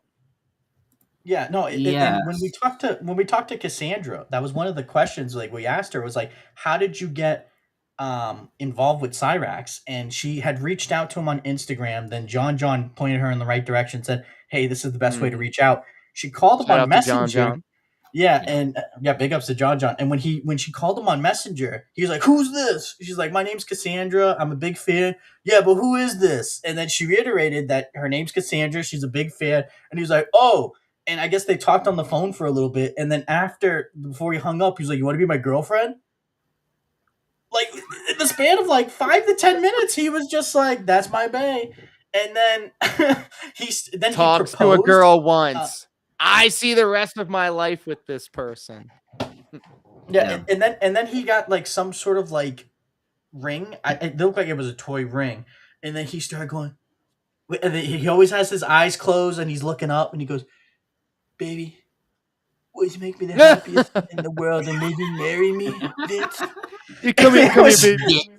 And when he says Vince, oh yeah, look at the camera. That's right. When he bricked the Xbox, he's like, "It's okay, baby. It's okay. We can get another Xbox. We can get you another Xbox. Yeah, new one."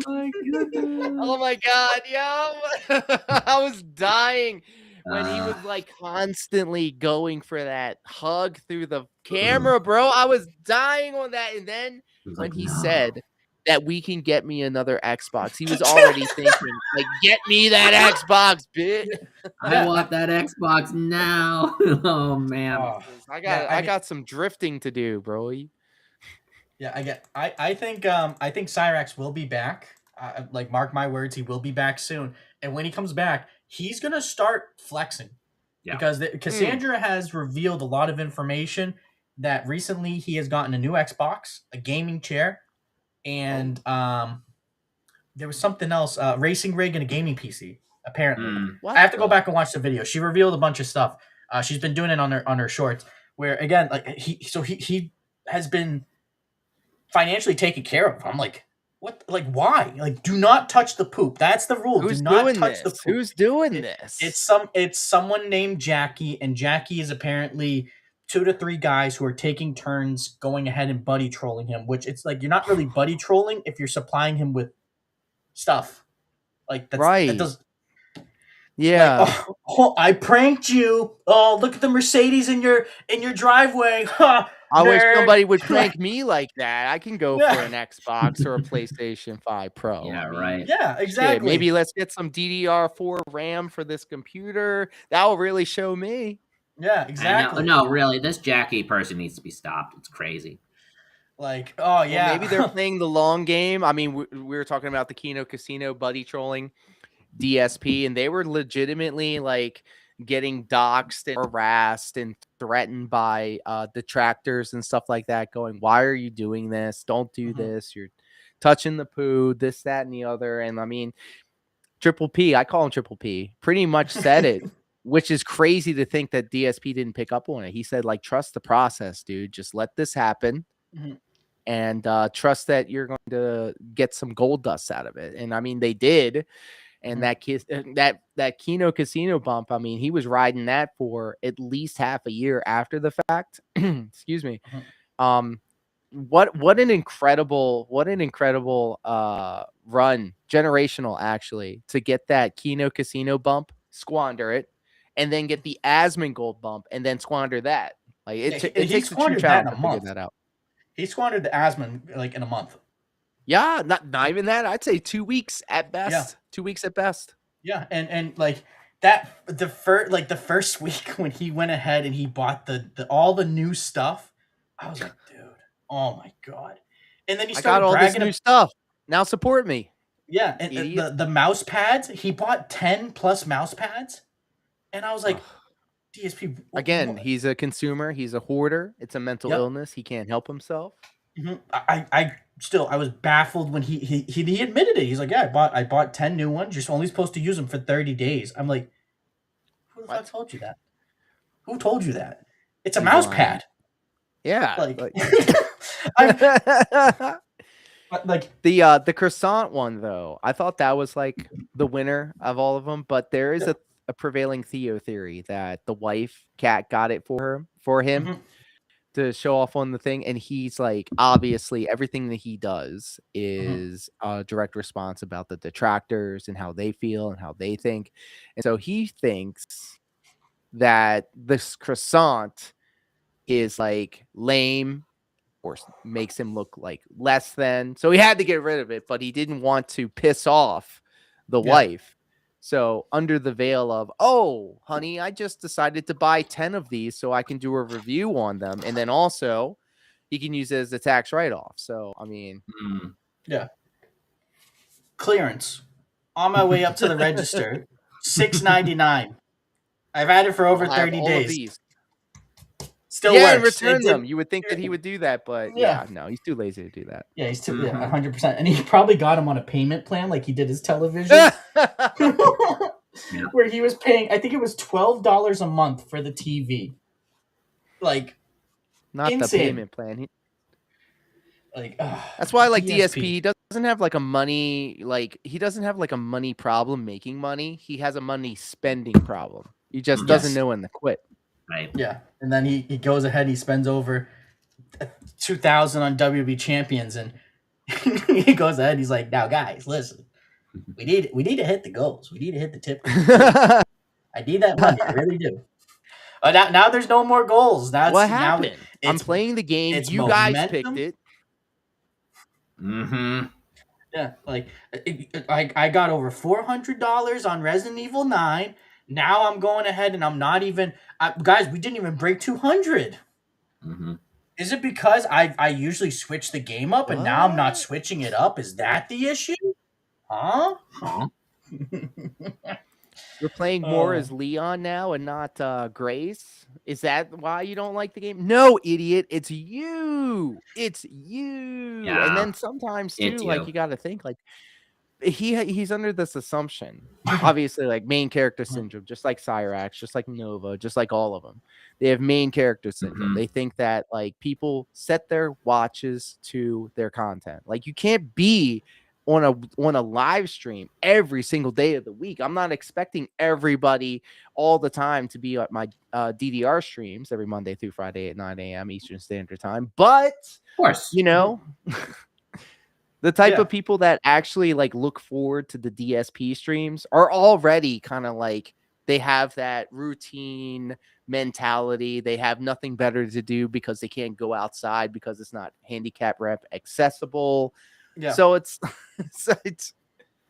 I just don't I don't understand. It drives me crazy how like these people can spend that type of money on such frivolous shit and then like turn around and then go back to the people that gave them money and go, it's not good enough, guys. You got to keep doing it.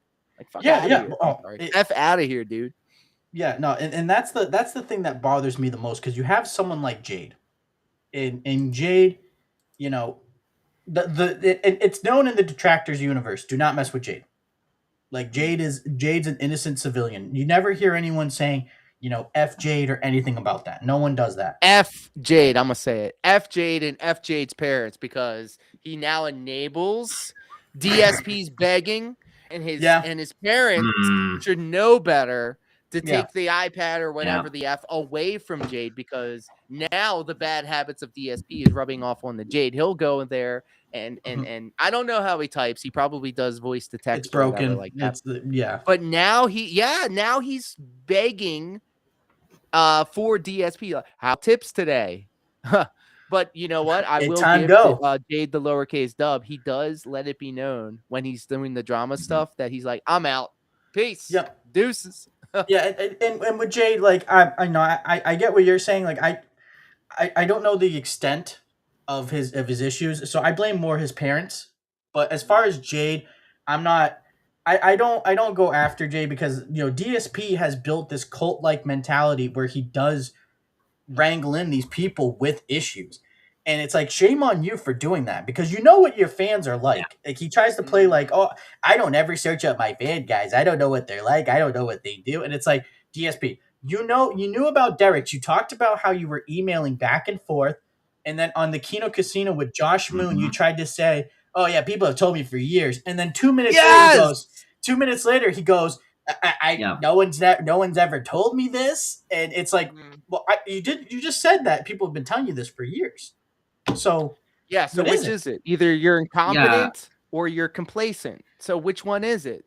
You know, exactly. Either way, he doesn't win. He just wants to play both sides and talk out of both sides of his mouth.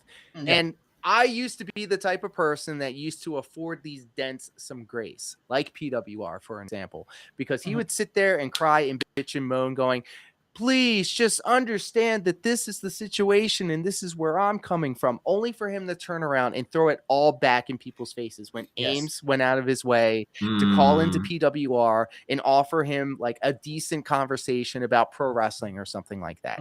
Only for PWR to turn around literally the next stream and go, F Ames and that Ames crap, dude. Like, okay. I tried the same for me. And we did when DSP marathon Christmas stream, and he had Ethan Ralph and he had Gahul on the stream. We were trying to get PWR on that marathon stream, and all DSP had to do was invite him on, talk to him for a little bit, and then let him go. That's all he had to do. But no, he had to go off and say, I don't know nothing about this PWR, but then talk about PWR for 2 minutes. And you could tell his poor Canadian heart was broken.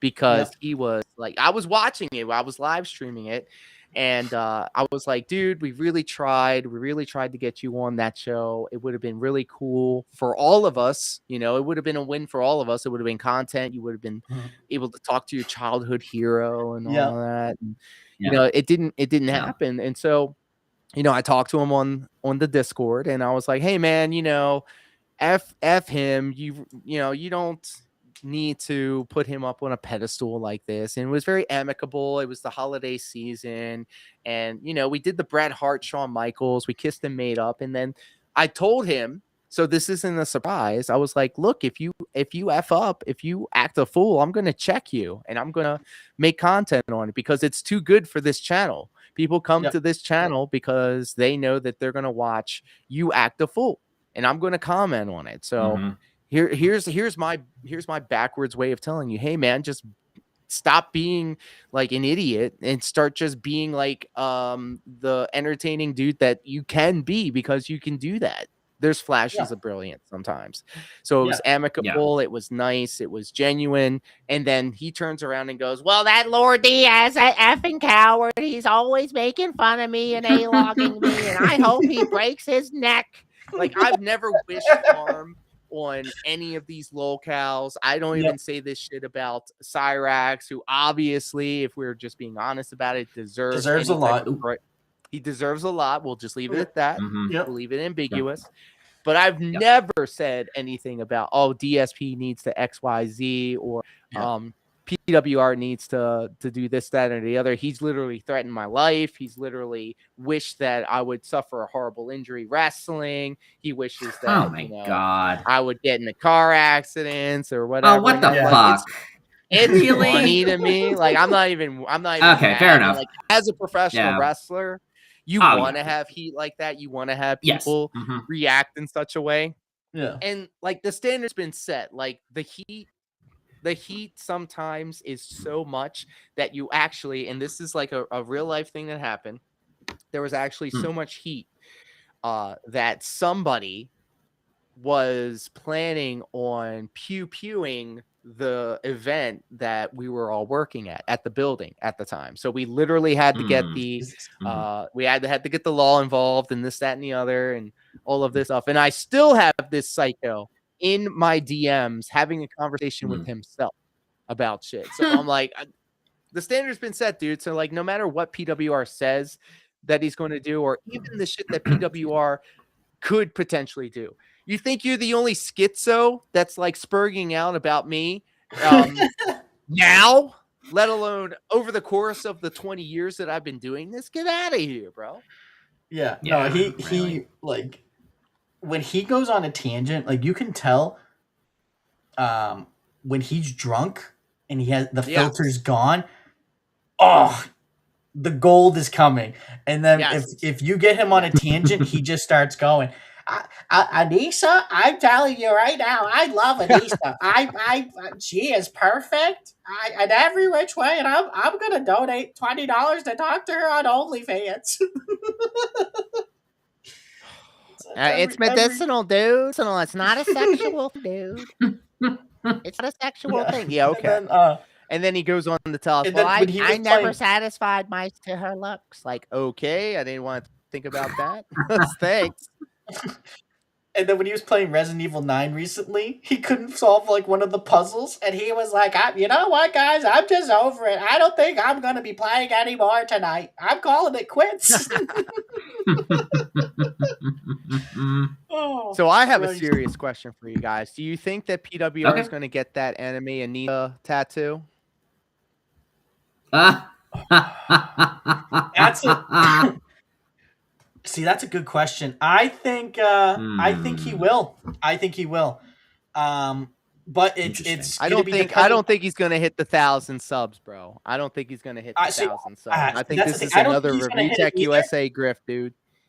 I don't think he's gonna hit it either, but I think he's gonna do it. I think he's still gonna do it. I think he's gonna go, for my adoring fans, you guys that support me, even though that Lord Diaz comes in here and A-logs me. I'm doing it for you guys. That's who I'm doing it for. I'm doing it for the Burger King workers. I'm doing it for Anissa. I don't like him either. That's my wife. He can get lost, and I'm doing it for her. That's what he's. Now the question is, where does he's like trying to lust after DSP's wife, but now he's also lusting after iDubbbz's wife, and now Melanie Mack is married and stuff like that, and Grace Thorpe. I'm noticing a pattern here because he keeps falling in love with these women that he's seen in the local cinematic universe. And like, that's a very, very low bar to entry. And he still gets dogged out. Excuse me. He had that conversation with Ruby I think Ruby Space K very recently. She's like an advocate for people who are recovering addicts and stuff like that, and that's a very admirable direction to take things. But the negative riz that this guy had while he was talking to her, and bless her heart that she was able to carry on the conversation, be cordial, and not just completely go left turn and go, you're a dumbass, dude. Like, what are we even doing here, dude?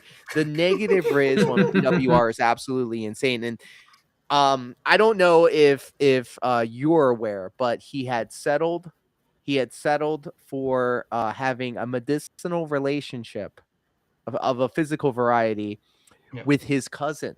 So that's where he landed. That's how bad he was. So if it wasn't for all of the low-cal female style individuals out there in the world, he then settled for his adopted cousin. Shout out to all the cousins. The medicinal cousins, dude. Yeah. Shout out to my homies. So the thing with PWR, the other thing that just absolutely cracks me up, again, like you noted with all the different lolcows that he just finds so fascinating. I love that he talks like this big game about how he can just like woo them. Like, imagine him, like, what's his pickup line? Like, I mean, we saw him in that instance, but imagine him in public, like at the bar or anywhere. Like, hey, baby, my mom's not home tonight. We could do whatever the F we want. Do you have any money for Burger King? We get anything off the dollar menu? I'm of the mind that, okay, so on one of his streams, he put a Yelp review of his last thrill in 2013 behind a paywall. So essentially, Do Save In 220, the biggest dent of them all, decided, yes, I want to hear about the time PWR last had sex.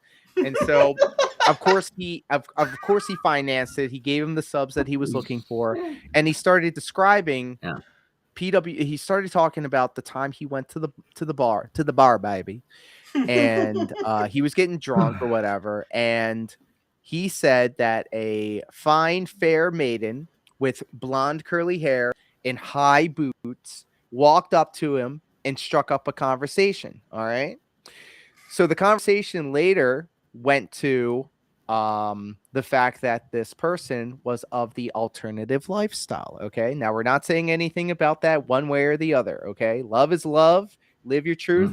At the end of the day, this person is a human being. My fact, my point of reference and my detail that I want people to kind of narrow the focus on was the fact that I have a feeling that PWR paid financially for that companionship. Yes. I feel like he employed the services of a prostitute, for lack of a better description. And like he says in the streams, butt is butt. And there may or may not have been some Corey Feldman involved, because you know that he does to be inebriated. Maybe his inhibitions were lowered. So I feel like it was a combination of a lot of things. PWR, when he said his story about when he had relations of the physical variety with this person of an alternative lifestyle, I have a feeling that he left out a very important detail, that there was a financial exchange involved, which then also leads me to believe that he also had a financial exchange with the cousin in order to make the content. Because if you were to go by what PWR said, and then again, unreliable narrator, as with most locals, they're all filthy, dirty liars.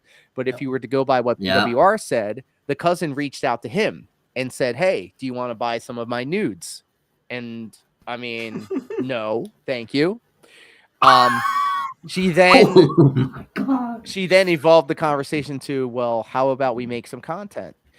I'm under the impression that PWR paid for the cousin services as well, under the guise of making content. And then on top of that, for those of you that do not know, when PWR told the story, unprompted, by the way, about how his cousin reached out to him to make content, and then later on made the content, the cousin ended up ghosting and blocking PWR after the fact.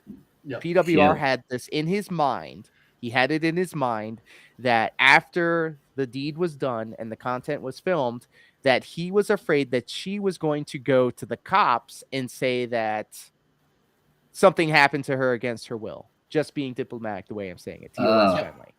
He was scared that she was going to turn around and say that this was something other than them filming content, which then leads me to believe that there was some inebriation involved, that maybe the cousin knew that PWR was the type of person to party hard, because obviously. And after the fact, she may have had that post-nut clarity and realized, oh my God, I just hung out with my cousin and Corey Feldman, made some content, which he vividly described in detail on his streams. So again, I'm the type of person that notices patterns. And this was like the biggest pattern that I've seen when it comes to PWR and his recent thrill. So when he says butt is butt, I tend to agree to. I tend to listen to what he says and take it that he actually lives that lifestyle. Yeah, no, I agree. I think for him, it's whatever he can get. Yes, you know, he will settle. He sounds like the kind of guy you take at face value. Like, it's like what you see is what you get, but it's also like, holy shit, what is he doing? What? Huh?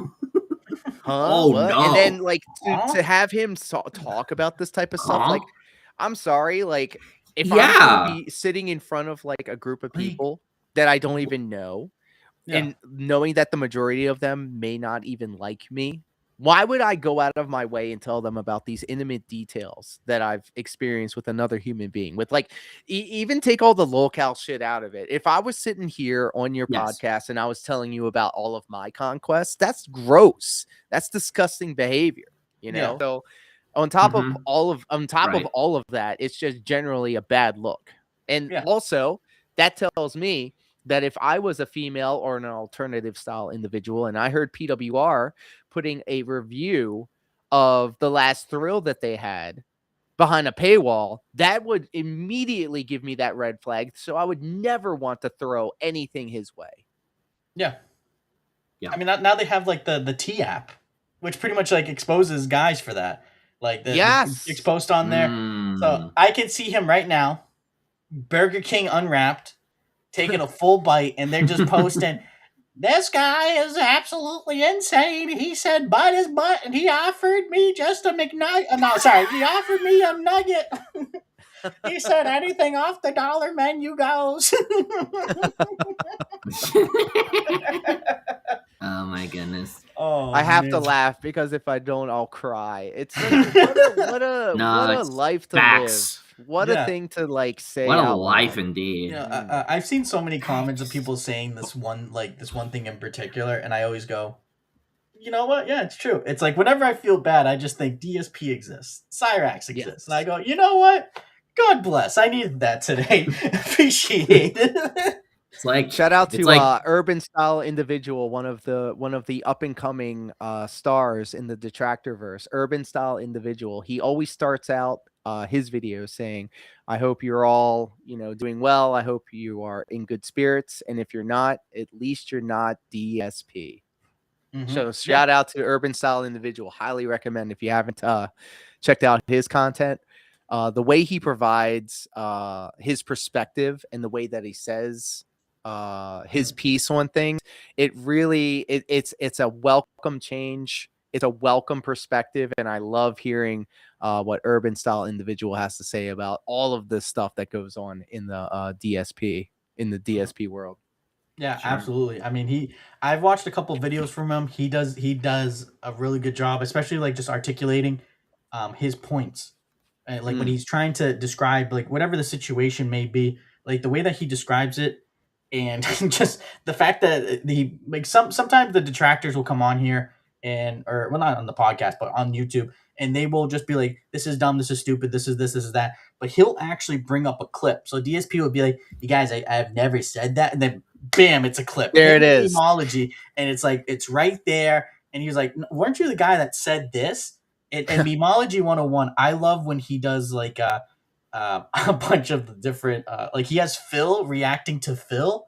Yes. He was like, why am I poison? why am I toxic? Why am I toxic? Yeah, or being like him just saying like just the that's one of the best. It's my favorite one. Or it's him just going ahead and saying like what a bunch of no loads, and he puts it into the video of DSP reacting to DSP. It's great stuff. I love Shout to out see to it. Memology 101. Excellent channel. Yeah, I actually did one edit like that, and then someone was like, "Oh, you're copying Memology," and I was like, "You know what? Yeah, that's too much like Memology." I left it on my TikTok, but I was like, "I can't do it like that no more. That's Memology's game. I'm not gonna do it." So now I started using "It's Always Sunny in Philadelphia." Yes, So yes. I got gameplay of Phil playing Resident Evil, missing every shot, and I got. So, anyways, I just started blasting, bang, bang. Hell yeah. Love It's Always Sunny. Botchamania actually has this ongoing like series where they do all of these like clips from It's Always Sunny across all of their seasons or whatever, and then they like overlay like a name of like, let's just say like Triple H or the internet wrestling community or something like that, and there just is a plethora. There is a where they're flush with references from It's Always Sunny, and it always seems to line up with pro wrestling stuff. So I'm always a huge fan whenever Sunny gets referenced. Yeah, I got a file on my phone, and it's just labeled "It's Always Sunny clips." So I'll just be watching an episode, and I'm just like, "Oh man, I could use that as content." So then I just type it in. I'm like Charlie, and the line, and then I find the clip, I screen record it, and I'm like, save it, and then I email it to myself. I edit it later. I'm like, all right, I got it saved. Like I've gone through every season about twice now, finding clips. Nice. Like I recently watched an episode, and Frank hits Charlie, and he goes, "Ah, you little bitch!" And I was like, "Oh, wait, I need that. I need that. Oh, let me have that. Yoink." Yep, absolutely, absolutely. And we post quite a few recently Cyrax edits, and one of my favorites was when he's like, "Bow to your god, bitch," and then it's Dennis. He goes, "I am the golden god. I am the one. It's so good. The hammer. He pulls up the hammer, and then it's Dennis going, "I need my tools. I need my tools." Go lower. We did another one. It was the same clip of Cyrax pulling out the hammer, and then what we did is they're doing the tape, because the guy was he was from Israel, and he moved. It was season 2, and then they dress up, and they're trying to go ahead and make a tape to threaten the guy. And then Mac's like, we need weapons. And then he just goes at the end, "We will crush your skull with our weapons." He holds up a hammer. You need to leave me and my friends and my family the F alone. Yeah. Oh, leave me alone. Or when he was threatening Ed, "Violence is not the answer, Ed. Violence is not the answer. Violence is not the answer. Chance, get back upstairs." Yeah. "No, Mom, get out of the way. We're ending this now." He's choosing violence. Yeah. This violence shit. Poor Rugrat has to deal with all this bullshit. Like, Jesus Christ. He has to look. A little carbon monoxide leak could fix all of her problems. I'm just saying, she can just leave for the evening. Yeah. So I'll be back, honey. Be sure to breathe in real deep now. Allegedly in Minecraft, of course. Allegedly in Minecraft. Yeah, yes. No, the best was when he went to the mall recently, and then he was like, "I fell down a hill and I nearly died," and then we searched up the hill. Not the mall, not the hill. It's literally like yay high. It's crazy. Like it was like again. That's why in fight PWR would probably be able to take Cyrax. Yeah, I mean we've seen Cyrax now. We've seen Cyrax now. He tried to swing the bat on what was the guy's name? Can't remember his name now. He tried swinging the bat on the dude. I don't remember either. And he caught the bat, no problem. Marty handled him, and then we had Low T go over there, punch him once. Sounded like he hit him with a 3-piece combo. God, I totally forgot about that dude. Yeah, and then he knocked him down, and then Holy Cyrex is on the ground. Shit, I remember. You just unlocked a core memory for me. Yeah, the best is like Sally's on the phone with the police, and then Cyrex in the background. Oh, just absolutely loved it. Like he was just on the ground rolling. You just hear Cyrex, and Sally's like, "Get up!"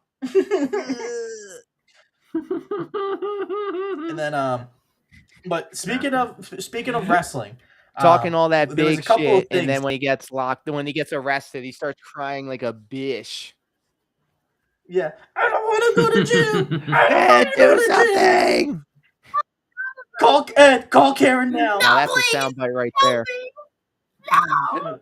I love you. Mom, I love you. Oh my god. And then when he aware of myself. That's who it was. Aware of myself. And then yeah. And then when Cyrax was getting pulled out, he goes, "Why did you do this to me?" How could this happen to me? He's so like anime. Shout out to all American Rejects. He's watched so much Naruto and all of that shit. He's just he's God. getting his little anime antagonist promos in, and brother, like you could definitely tell where he pulls his inspirations from. Yeah, no, the best is when he cuts the promos. The promos are the greatest thing. It's like you would think that he's gonna face Roman Reigns next week. Listen here, Marty. I'm tired of it, Vince. For too long, you messed with my family, and now I'm coming for you. And then, or John, I'm gonna call the Night Stalkers, and you're not gonna like it, God. Wow. Then. Evan, you were saying? And then the shoe was on the other foot because when we did, it's because speaking of earlier when we covered Royal Rumble, I last year dressed up as Macho Man Randy Savage, going over to watch it with Mitchell. This year I decided to do a promo for Royal Rumble, but I also cut a promo on Cyrax. Let's go. In return. So it was lit. Mitchell had never seen the video beforehand. I wanted a live reaction, and it was lit. Yeah, the worst part about it is like I said, okay, let's do this. Let's show our Royal Rumble like guesses on an episode. We'll do it, and then we'll review it, and we'll watch it, and then we'll go into our episode. I do a 20-second thing. I'm like, yeah, I have this person winning this match. I have this person winning. I think this is going to happen. This is going to happen. 20 seconds. He shows up, Macho Man attire, going, "Oh, yeah, Cyrax, I heard that. You've been threatening my Wilkins living in a dilapidated house in Akron, Ohio. Oh, yeah. No, because last year I got the glasses. I already had a bandana. I have a really good kind of like talking head shirt, but he has those kind of like retro looking shirts that he would wear a lot. Yep. So I thought the look kind of, was my own, but also like, pretty close to him. So I grew out a beard for like 2 weeks. Damn, dedication. Pretty close to him. So gotta get into character. So, and gotta get into character. So and then Mitchell's like, fuck me, I only have this 20 seconds. I did it quick, and I was like, listen, okay. I go all out. I will never do half measures when it comes to this. That's admirable. I when I was a guest on That Being Said on episode 100, they actually did a pro wrestling promo contest. So anyone that can call in and cut a detractor promo on anybody else. I do believe Father Time, friend of the channel, won that exchange. If this was, God, how long ago was this? Maybe 2 years ago, perhaps. I think they're on episode like 200 something now. 211. Wow. Mm-hmm. Yeah. So it's definitely been a while. If you had brought that Macho Man energy to the episode 100 where I was on, I would have probably put you over. Oh, that would have been amazing. Were you on the full armada, all the accoutrements? Were you on true dedication, right, Laura? Huh? Were you on with the almighty Tevin on that episode? I was not aware of the almighty Teven. It was actually, I think it was ALT, which was crazy because ALT actually, this was around the time the Comcast stuff was happening too. Mm-hmm. So ALT showed up in one of my Step Mania streams just out of the blue and was like, "Hey, you got some time to talk about the Comcast stuff?" And I'm like, "Yeah, all right," on the show. And we kind of got all of our stuff together. And I think it was myself, I think it was Sam, and I think Steve, if I'm not mistaken. I could be wrong. Yep. Again, I So smoke a lot of weed. I got a lot of the concussions. so it was 4 hosts. Now they're down to 3. It was Fantastic Yeah. Mr. Sam, Meerkat Mob, ALT Insider, and Steve of the Dead. Yes, I do know that Meerkat definitely was not there. I don't think. Maybe, possibly, allegedly, in Minecraft. But I had a lot of fun. On that being said, I got a really nice boost from the appearance, and it was really cool. Hope to do it again someday. But like, yeah, if you were there for that promo contest, I would have put you over. Yeah, I saw. I'm looking at it right now. It was Fantastic Mr. Sam. Aha! ALT Insider. There it is. All-star cast. The LDZ for third chair, for fourth chair. It's a shame what happened to Steve of the Dead, though. Yeah, I agree. Yeah, I mean, but they every podcast, every show, they have their rules. They have their things that they like to go ahead and they wanted to keep it light, and I understand it, and I agree with it. They want to keep it light. They want to just keep it about that. No outside noise, and I respect it. Yeah. You have rules for a reason, and that was their rules, and that's how they wanted to keep things going. And right. Back to wrestling real quick. Again, we went over earlier. You have over 2 decades of experience, almost 3 decades worth of experience. Sheesh. What was your inspiration for wrestling? Like, who was your inspiration for wrestling? The Hell in a Cell match, Undertaker and Mick Foley. Okay. That was the transformative match that made me so emotionally attached to wrestling because I always watched it as a kid. Like I used to watch the old WCW Worldwide on local television, and I was poor growing up, so I never had the Monday night shows, but I did know that it was happening. I came into it towards the end, so I did watch the Monday Night War stuff, and me and my friends, one day it was like it was Halloween, I think. We got together, we were all in our costumes, and we had the camcorder VHS.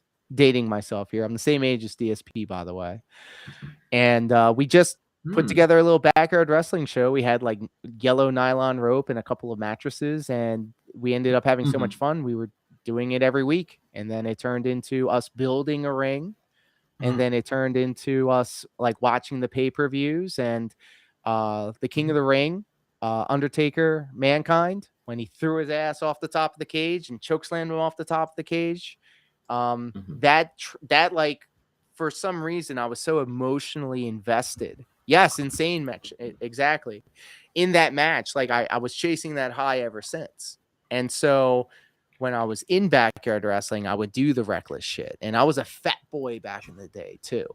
I was a fat boy. So I was throwing myself down the porch steps. I was like, oh wow, doing wild and crazy, not giving a fuck, not caring about like my well-being and stuff like that. I patted myself after Mick Foley and kind of blossomed from there. So I can always point back to that one nexus point, that one spaghetti moment when I watched the King of the Ring with the Hell in the Cell match, Undertaker Mick Foley. That is one of the things that I always thought to myself, I want to elicit that type of response in other people if they watch me do wrestling. And thankfully I haven't like suffered an incredible damaging injury. At one point, maybe I hurt my shoulder to the point where I couldn't lift my arm, still continue the match. One time I did get a barbed wire puncture in my arm, and it squirted blood like a fountain.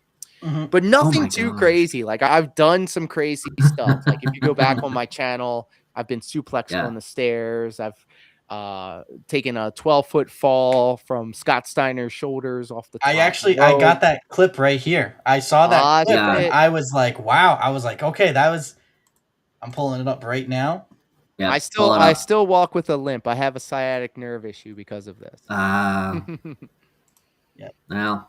So when PWR says shit like the sacrifice, yeah, no. Nah, you've been through it more than he probably ever has. Here we go. Here we go. Oh my goodness! Look out! Almost through the ring. Yeah. Wow. It's a 12-foot fall. I mean, if anybody's taking the blows, it's you. I mean, my God. We did that twice. So that was one Okay. part. That was one night of a 2-night run that we did. And that was actually the second one. The first one, which was the night before, was the same spot. He comes up to me. Obviously, I'm pulling back the curtain a little bit. He goes, all right, so you're the smallest one. I'm going to pick you up on my shoulders, and I'm going to go back with the Samoan. And there it is. I'm like, well, I can't say no to Scott Steiner, right? So, of course, I had to do it. Right. There's 2 different rings that are being used. One at the home, at the building, the main building, and then there's a road ring. Okay, so the first ring in the home show, it was fine. It still hurts when you fall on it. Like don't even get it twisted. It hurts.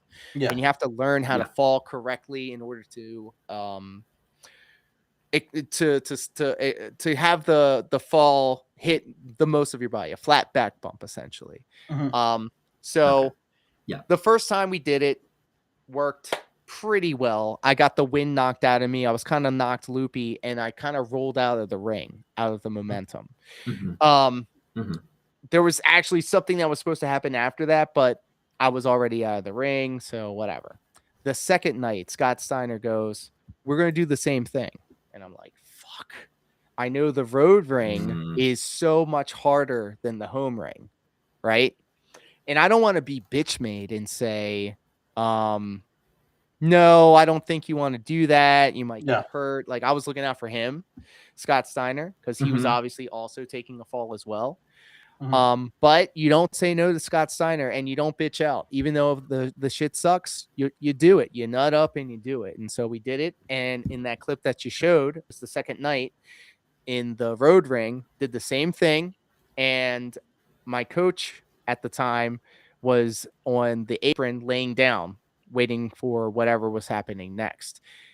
I took the fall and then I went to go roll almost to the floor again, just out of like the momentum of it all. He was right there and he took his foot and he literally pushed me back in to the middle of the ring. Oh, wow. To make sure I didn't fall out of the ring again. But after it was all said and done, like after the match and stuff like that, thank you for the business and thank you for the house and all of that stuff. And he goes, why didn't you tell me that ring was a lot was different? I was like, well, I didn't want to make it seem like I was trying to get out of doing the thing. He's like, well, I wish you did. So leading up to that, in your wrestling career, oh, sorry. Well, anyway, so in your wrestling career, what do you believe? No, it's no problem. What do you believe was your best match in your wrestling career? So I had a singles match 1-on-1 with Action Andretti. Before he got signed to AEW, he was literally in his rookie year coming up, and I was a established talent, and he was on the come up.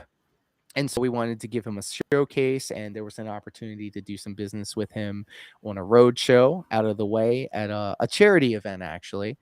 And so that afforded us the opportunities to do a little bit more. I'm usually always tucked away in tag matches. I never really get to showcase what I do myself.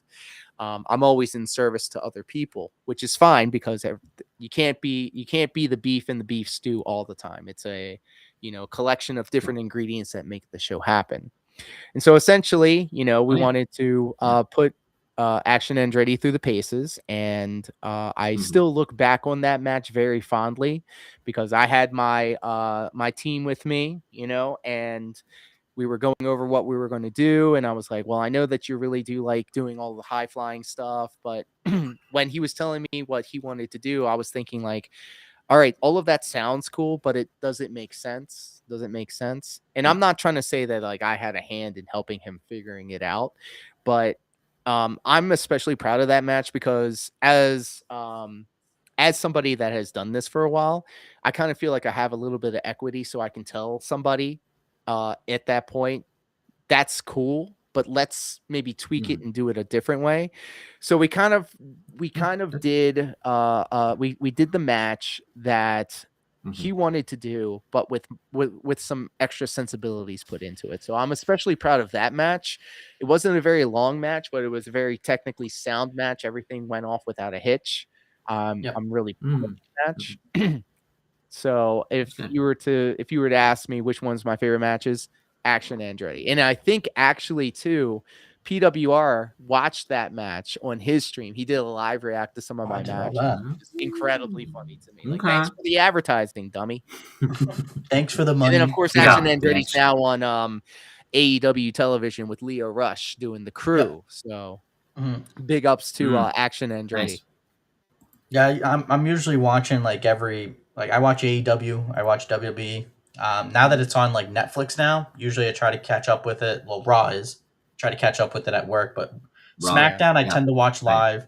AEW I watch that as well. I try to keep up with it when I can. But yeah, again, all good stuff. But that's Action Andretti. I didn't know about PWR reacting to it. Now I gotta watch that. I gotta watch the reaction to the video. That's gonna be awesome. I also noticed in some of your matches, you were wearing a lot of GTA 5 inspired merch. What was the reason for that? Is that like one of your, besides Dance Dance Revolution, one of your favorite franchises, or did you just say, "Oh, it looks nice"? So I do a lot of parody work. Everything that I've done in terms of my graphic design stuff, obviously, is like a parody of other things. So like we got the PWR logo, which has my initials on there. Yep. I've got the Persona. I've got the Evangelion logo and stuff like that. I have no original thoughts of my own. And it just so happened that GTA obviously is still one of the biggest games a decade later. And I noticed that the letters Diaz and the letters that make 5 lined up. So I was like, okay, let me just go ahead and put my name on there. And it was really nothing more than that. I was like, people like GTA. The word 5 was in the logo. That's 4 letters. Diaz has 4 letters. That also could fit in the logo. And it was just a natural fit. And it's still relevant to this day. Until GTA 6 comes out, I could still walk out to the ring with that shirt on. And people go, yes. GTA 5. Yep. Mm-hmm.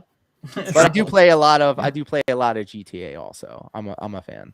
Do you have the PS4 or the PS5 version? PS5 and PS4 version. I had many different versions. Yeah. And I used to rock out to the online stuff too, but like I don't know. Maybe it's a Rockstar Games thing, but I feel like I'm fighting the controller more than I'm fighting like other people or the computer. A lot of times it's not as intuitive as I would like it to be, but I still play it. So if you play the PS5 version, I've heard a lot of that with that version, weirdly enough. Yes. So yes. I stuck with the 4. I just still played the GTA 4 version on my PS5. Wow. Yeah. That's a controversial take. Yeah, I'm just like I'm like, listen, I already paid for the upgrade, dude. I'm not doing it again. You're not getting my money, Rockstar. I'm not paying for the what's the flying bike? Can't remember what the name is. God, I know what you're talking about. I'm not paying for it, dude.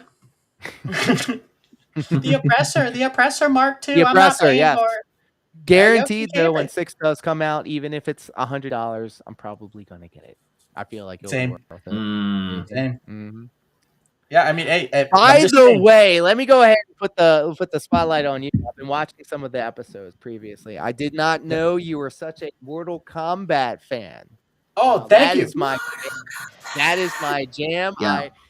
I do play some Street Fighter, but my original love is Mortal Kombat, the Deception, the Deadly Alliance, the Shaolin monks. Like I followed the whole thing from day one, Mortal Kombat, the original, all the way to Mortal Kombat 1, which I still say is one of the best Mortal Kombats that they have out there. It's a shame that they stopped making content for it. But like, yes, I do fucks with Mortal Kombat heavy. So I wanted to make sure that I made it a point to reference it today.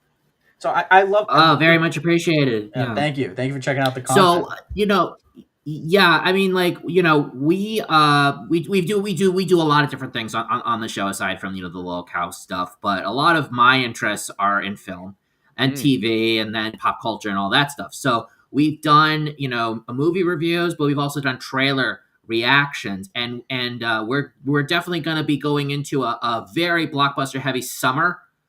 Particularly with the new Street Fighter movie, and we might as well have covered Mortal Kombat 2 because it just came, the trailer just came out and whatever. So I mean, name one pop culture thing, and there's gonna be a movie that's coming out, like whether it be in the summer or toward the Mario fall. Galaxy, Clayface, Supergirl, Super Mario Galaxy, exactly. Mortal Kombat, Street Fighter. I mean, we are going to cover a lot of Resident Evil. We're going to be covering the Resident Evil movie coming up. Yeah, I'm a big Resident Evil guy too. Mortal Kombat. Yeah.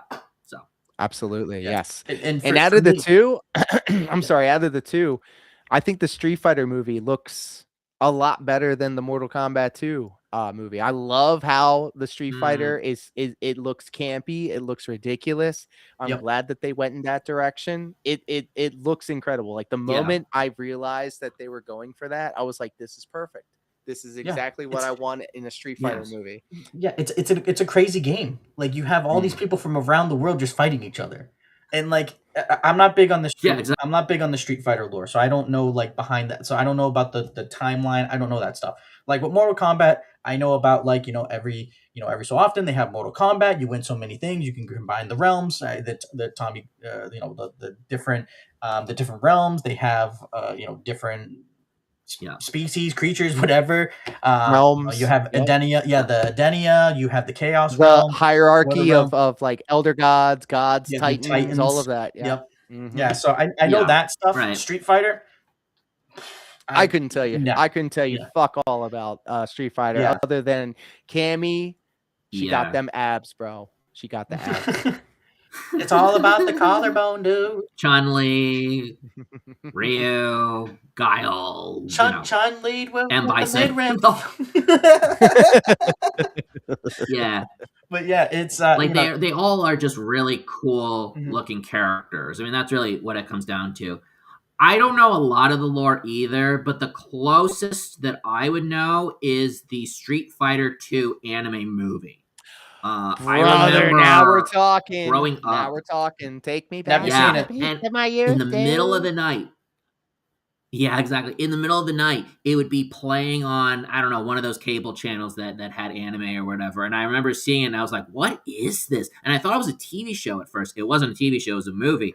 So, but I was like, oh my God, like this is really like well done and very cool. And it was a while ago, so who knows how good it is or not. But I looked it up and I'm like, oh, that was it. That was what it was. It was the movie. Because again, I thought it was like a whole Street Fighter TV show, but it wasn't. I know one of the movies. The original Street Fighter 2 animated movie with the like Alice in Chains and the KFMDM, the soundtrack where they actually like used licensed music was like a pivotal moment in my life, and I kept chasing that high with other fighting game adjacent anime like Fatal Fury.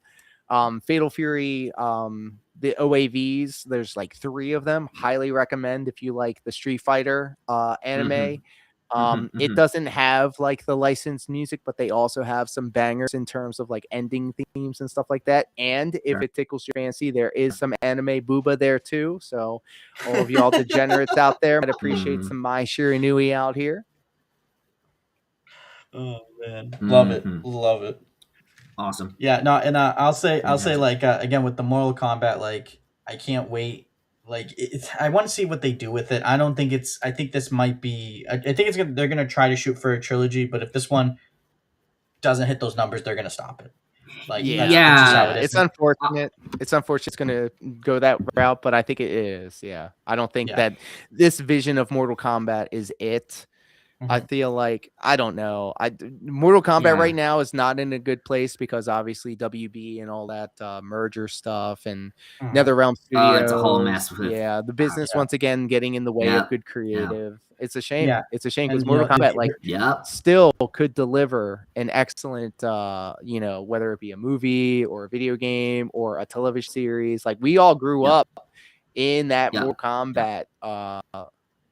When it was like a part of the zeitgeist and everybody was afraid of it because it's digitized characters and that was the life, dude. That was the base. Yeah, I know. Now, another thing with wrestling, what was your favorite promotion and wrestler to work with? So I've worked in so many different promotions. It's really hard to I feel like if I say one is going to be my favorite, then I'm going to do a disservice to all of them. But I have had the opportunity to be at the ground level for a lot of promotions when they first started coming up. And it's always the joke too.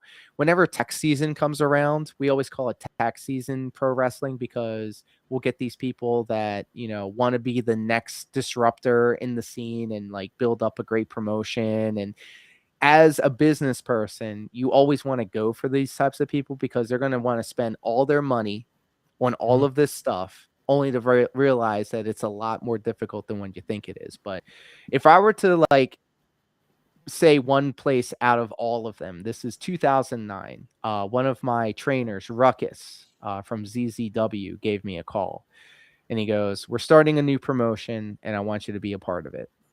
I was like, "Word? Okay, let's do this." And because of that promotion, I was able to win a cruiserweight championship from Rich Swan and one of my buddies, Skull, at the time on television. It was local television at the time. I won a cruiserweight championship in a 3-way ladder match, which was then broadcasted on television. That roster also had Cesaro, Sarah Del Rey, Sammy Callahan, who was actually an integral part of that match that I was just talking about.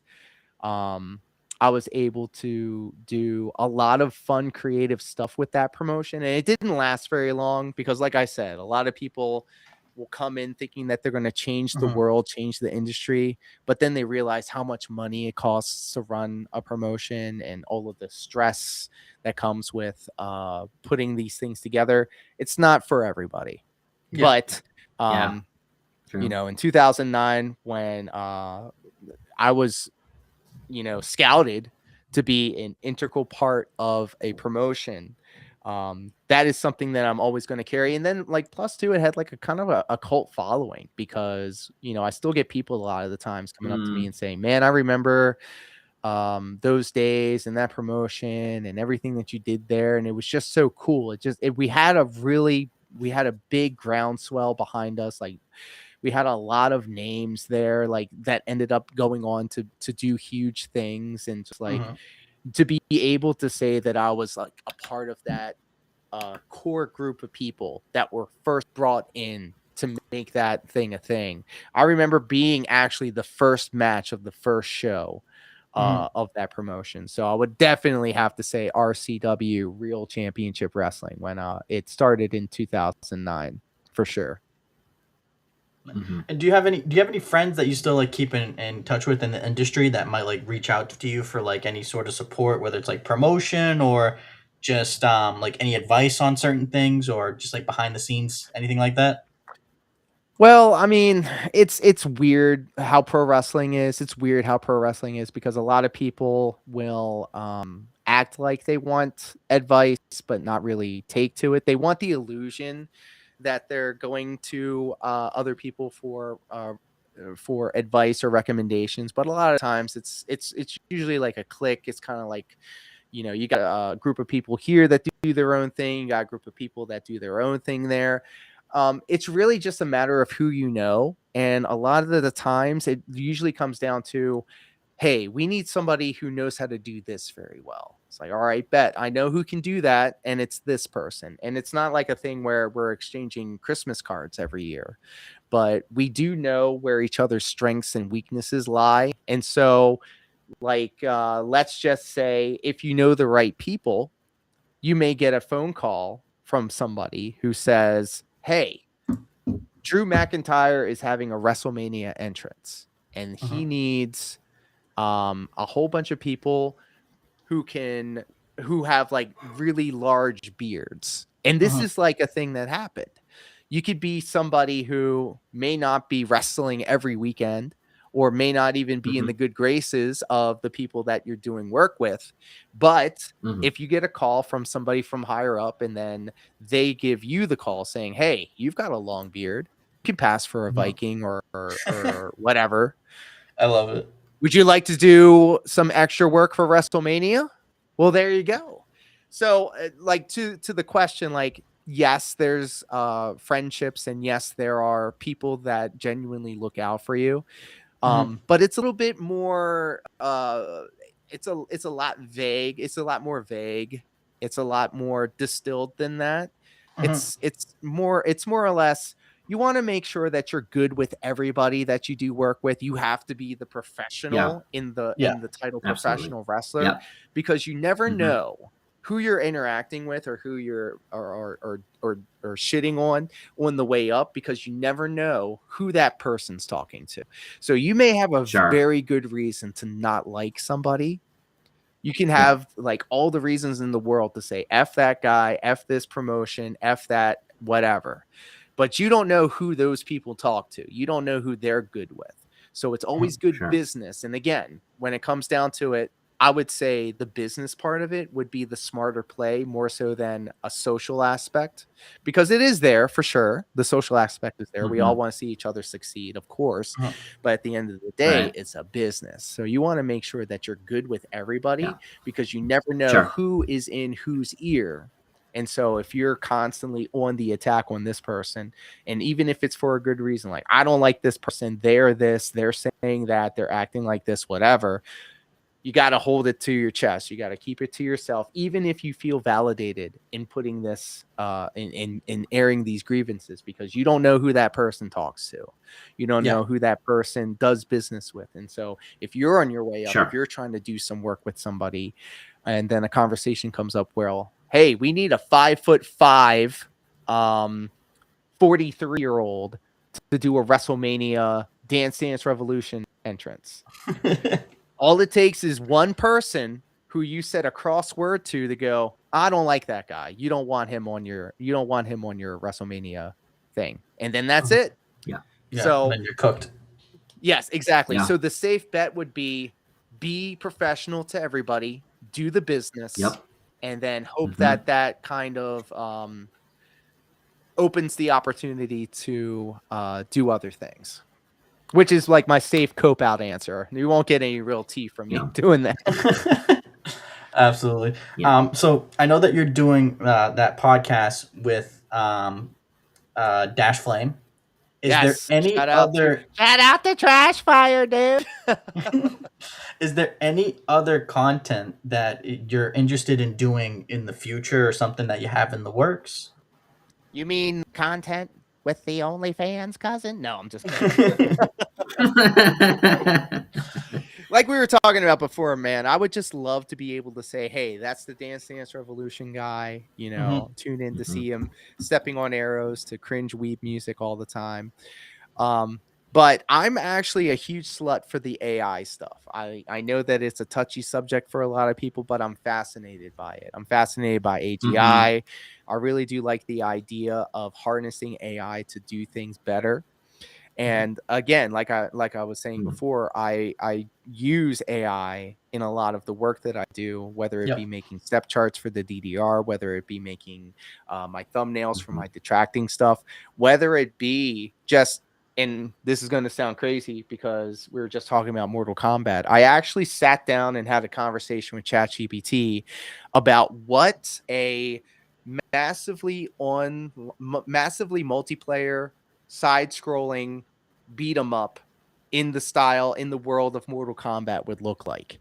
And I reiterated on it over and over and over again, and then came to this crazy gameplay idea in the Mortal Kombat world where you first start out, whether you sign up to be in the special forces like Jax and Sonya, you can be in the Lin Kuei like Sub-Zero, you can be you'd be representing like NetherRealm, or you can be Eternia in the Outworld, or anything like that.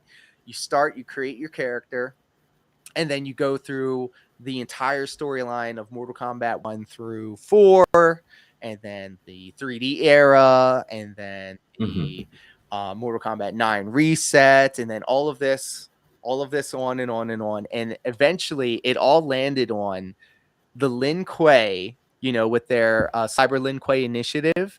It all came back to the Cyber Lin Kuei pulling all the strings from behind the scenes with their AI system. So, of course, I'm talking to AI, talking about what would make a grandiose story inside of this never-ending Mortal Kombat world where you're playing as a created character representing a faction inside of a realm.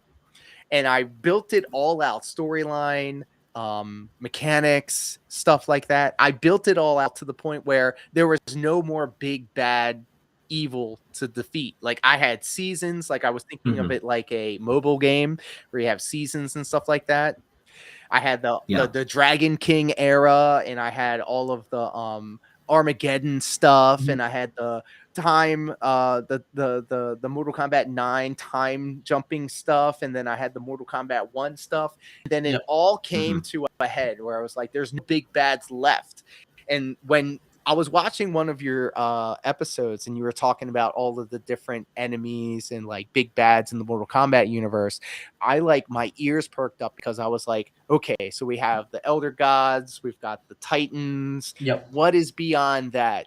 And so we fathomed and figured out that atop the Titans, like Chronica and all of them, we would have some sort of cosmic horror beyond that. And so now, from humble beginnings of a Mortal Kombat tournament all the way to a universe spanning cosmic horror big bad, again, all of this goes back to me just like stream of consciousness, talking about ideas to the AI, and then having it going, well, that's interesting. Well, how about this? Or how about looking at it like this? I even have my AI, like Claude and ChatGPT, Gemini. You can give it custom instructions. And what that means is you can have it respond in a certain way. You can have it glad hand you. But in my case, what I have my chats do is act as a detractor to me and tell me that my ideas suck, and tell me how it could be done better. So I could have a stroke of brilliance and have like an idea like, what would an AI driven traffic system look like?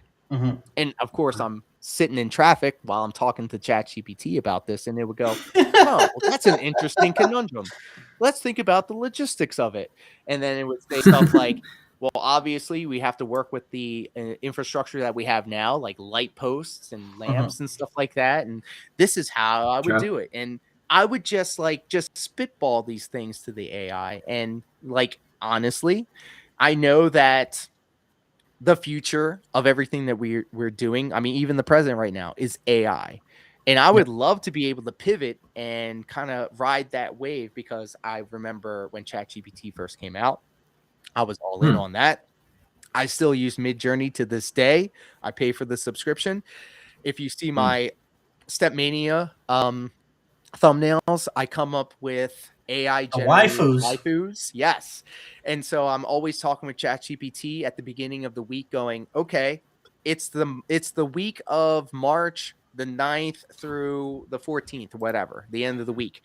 What significant things could we attach to the waifu of the week? And so last week, it was the beginning of the week. It was the beginning of the month. So I was like, Pisces, let's have water waifus with the koi fish floating around and stuff like that. This week, obviously, we kicked off daylight savings time. So I was talking with ChatGPT, and I'm like, all right, how can we envision this as a concept for a YouTube thumbnail with a waifu representing daylight savings time? And so it was like, well, how about someone waking up all sleepy and stuff, or drinking some coffee? So I made an entire week's worth of thumbnails thanks to AI. And essentially, like we were talking about before, if I could figure out a way to automate a clipping system to get all of the locale stuff up online, that's going to be the next thing for me. That's going to be the next step. It's just to automate everything that I do in life with AI. So yes, outside of the detracting stuff, the wrestling stuff, the graphic design stuff, AI is the realm that I would love to really, really anchor myself and kind of build out from there.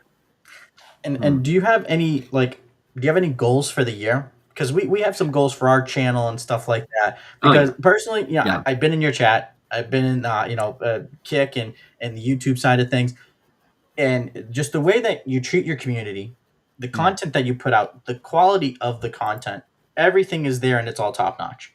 And Thank you. And you keep building upon it.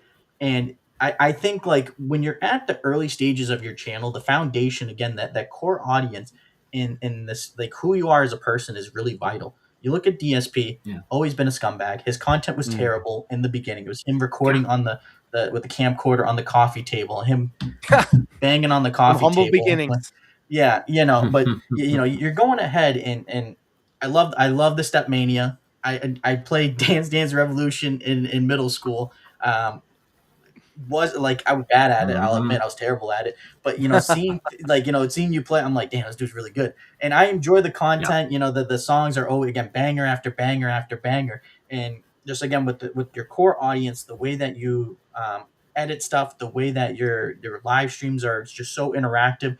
DSP could never like the exclamation point PWR exclamation point DSP, and DSP has to sit there and go, oh, thank you, Evan. Thank you for the $10 tip. Let's put that. Let me go ahead and give you the animation. Hold on a second. Let me just type up something real quick.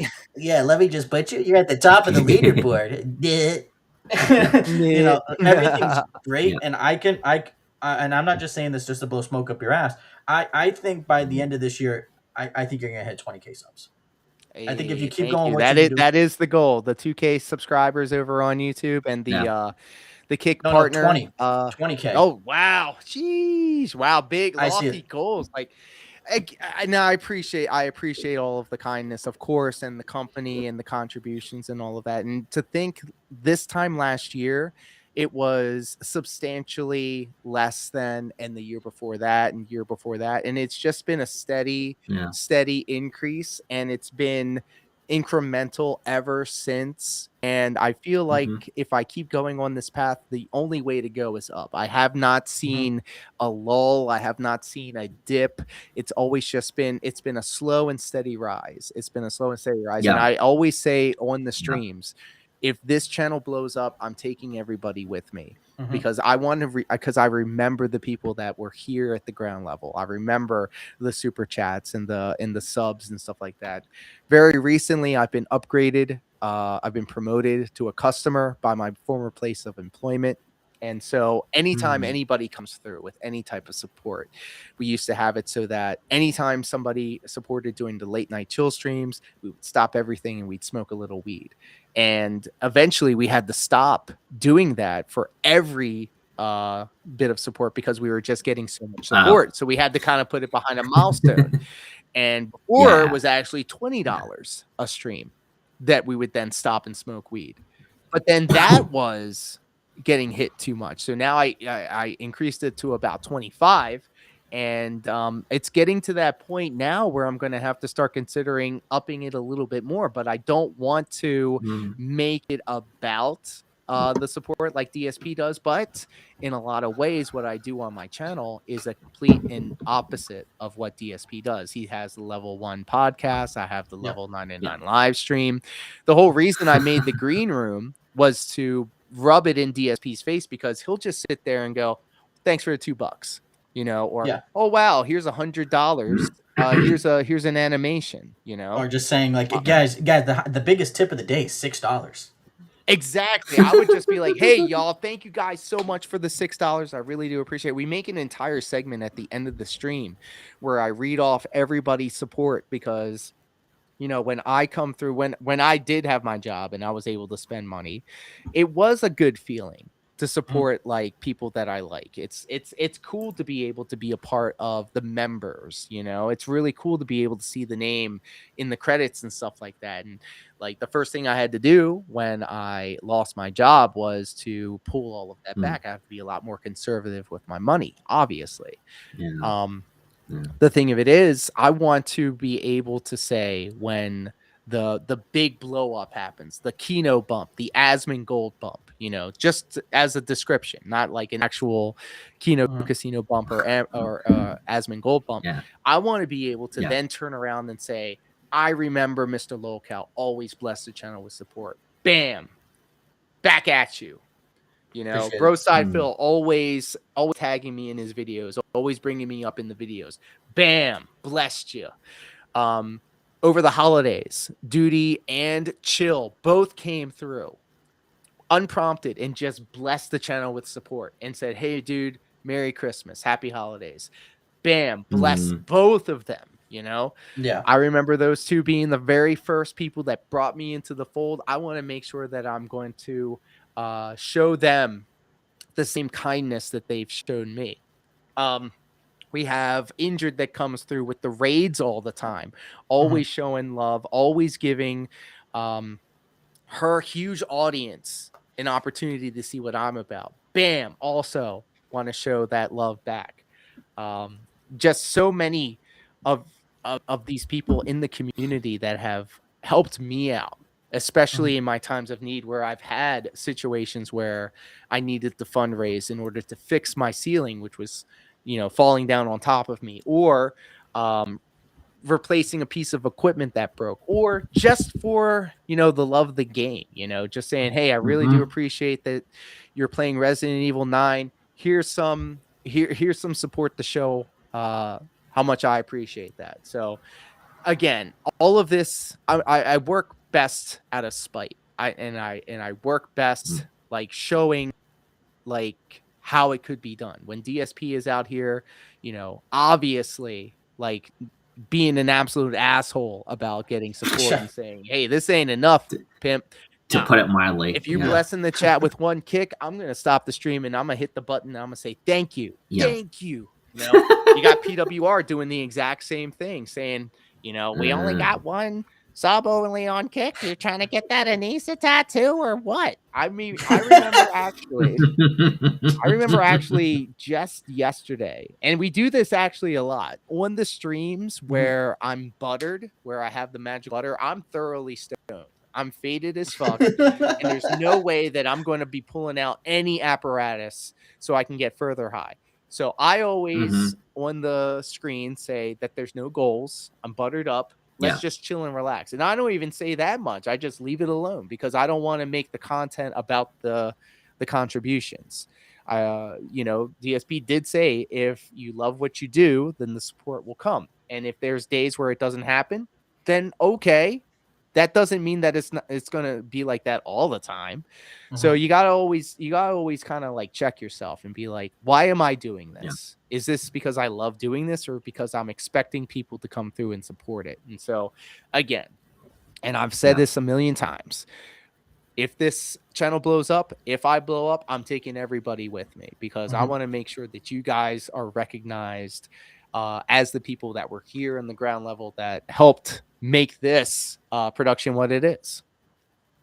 Present company especially included.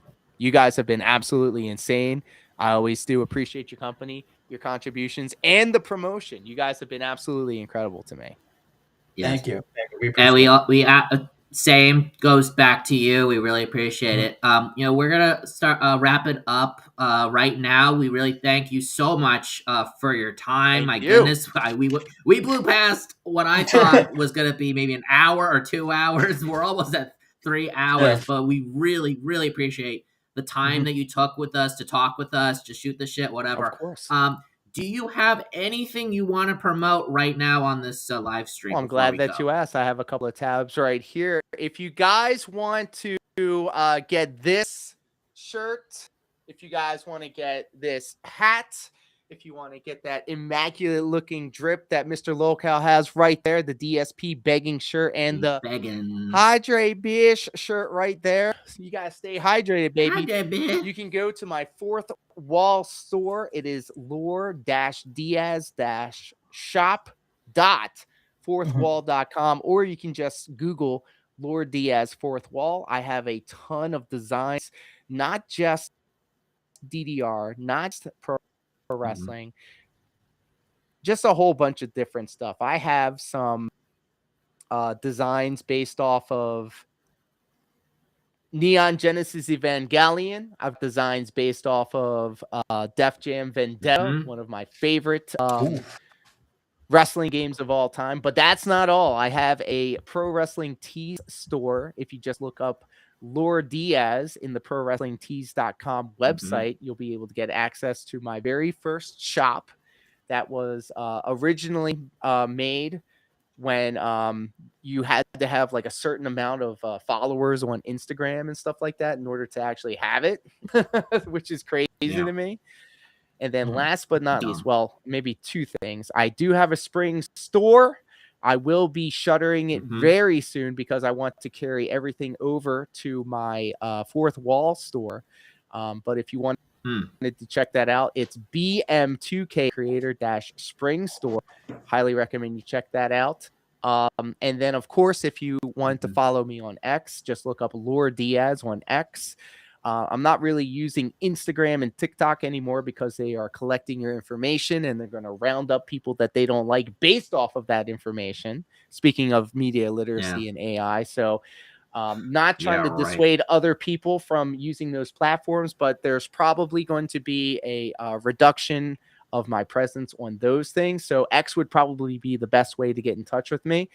My YouTube channel, youtube.com/@lore_Diaz. And then, of course, the premier platform for this production, kick.com. In the year you were talking and asking me what my goals are for the year, where you're going to make Kick the premier platform, kick.com/lore-Diaz. Now it's different than my Twitch and my YouTube, but if you just look up Lord Diaz on Kick, you'll be able to see my channel. It's ad-free, bish. It's ad-free. It's the same stream that you'll see on YouTube and the same stream that you'll see on Twitch. And again, guys, thank you all so much for allowing me to hang out with you guys. I had a lot of fun, and I hope to do it again sometime. Absolutely. We would love to have you return. It was phenomenally fun just to talk with you and talk about everything today. You are a wonderful first guest for our first live stream. So thank you, everybody, for joining us. Oh, and real quick, on the first edition. Sorry, got to thumb you in the eye. And no, go ahead. Go ahead. Floor. Myself and Dashfire, we are reviving the classic Smart Guys 3.0 is happening April 2nd. We're going to be covering the King of the Ring 93 to kick things off, but we have a lot more coming up after that. It's going to be a lot of fun. Myself and Dashfire have been making PWR's life a living hell. If you haven't done so already, please do look up Bad Moments and Reacts on YouTube and on Kick. Dashfire is the man, actually one of the pillars of the content that I was watching on my channel when we were first starting up. Dashfire is a really cool dude, and I want to make sure that everybody knows that. Thank you. Yep. And also check out and, in the description also, we did put the Lord Diaz's link tree. So everything, the store, everything, click on there. Everything that we talked about just now is in the link tree. Go to everything, click everything, support Lord Diaz on all the platforms that he just said. Be sure to like this video, subscribe to the YouTube channel, hit the bell for notification. And of course, as always, we are have an audio version on Spotify, although the live stream will be here exclusively on YouTube. Until the very next time of Internet Uncapped Live, we will see you in the next one. Thank you, Lord Diaz. We really appreciate you being here. And goodbye, everybody.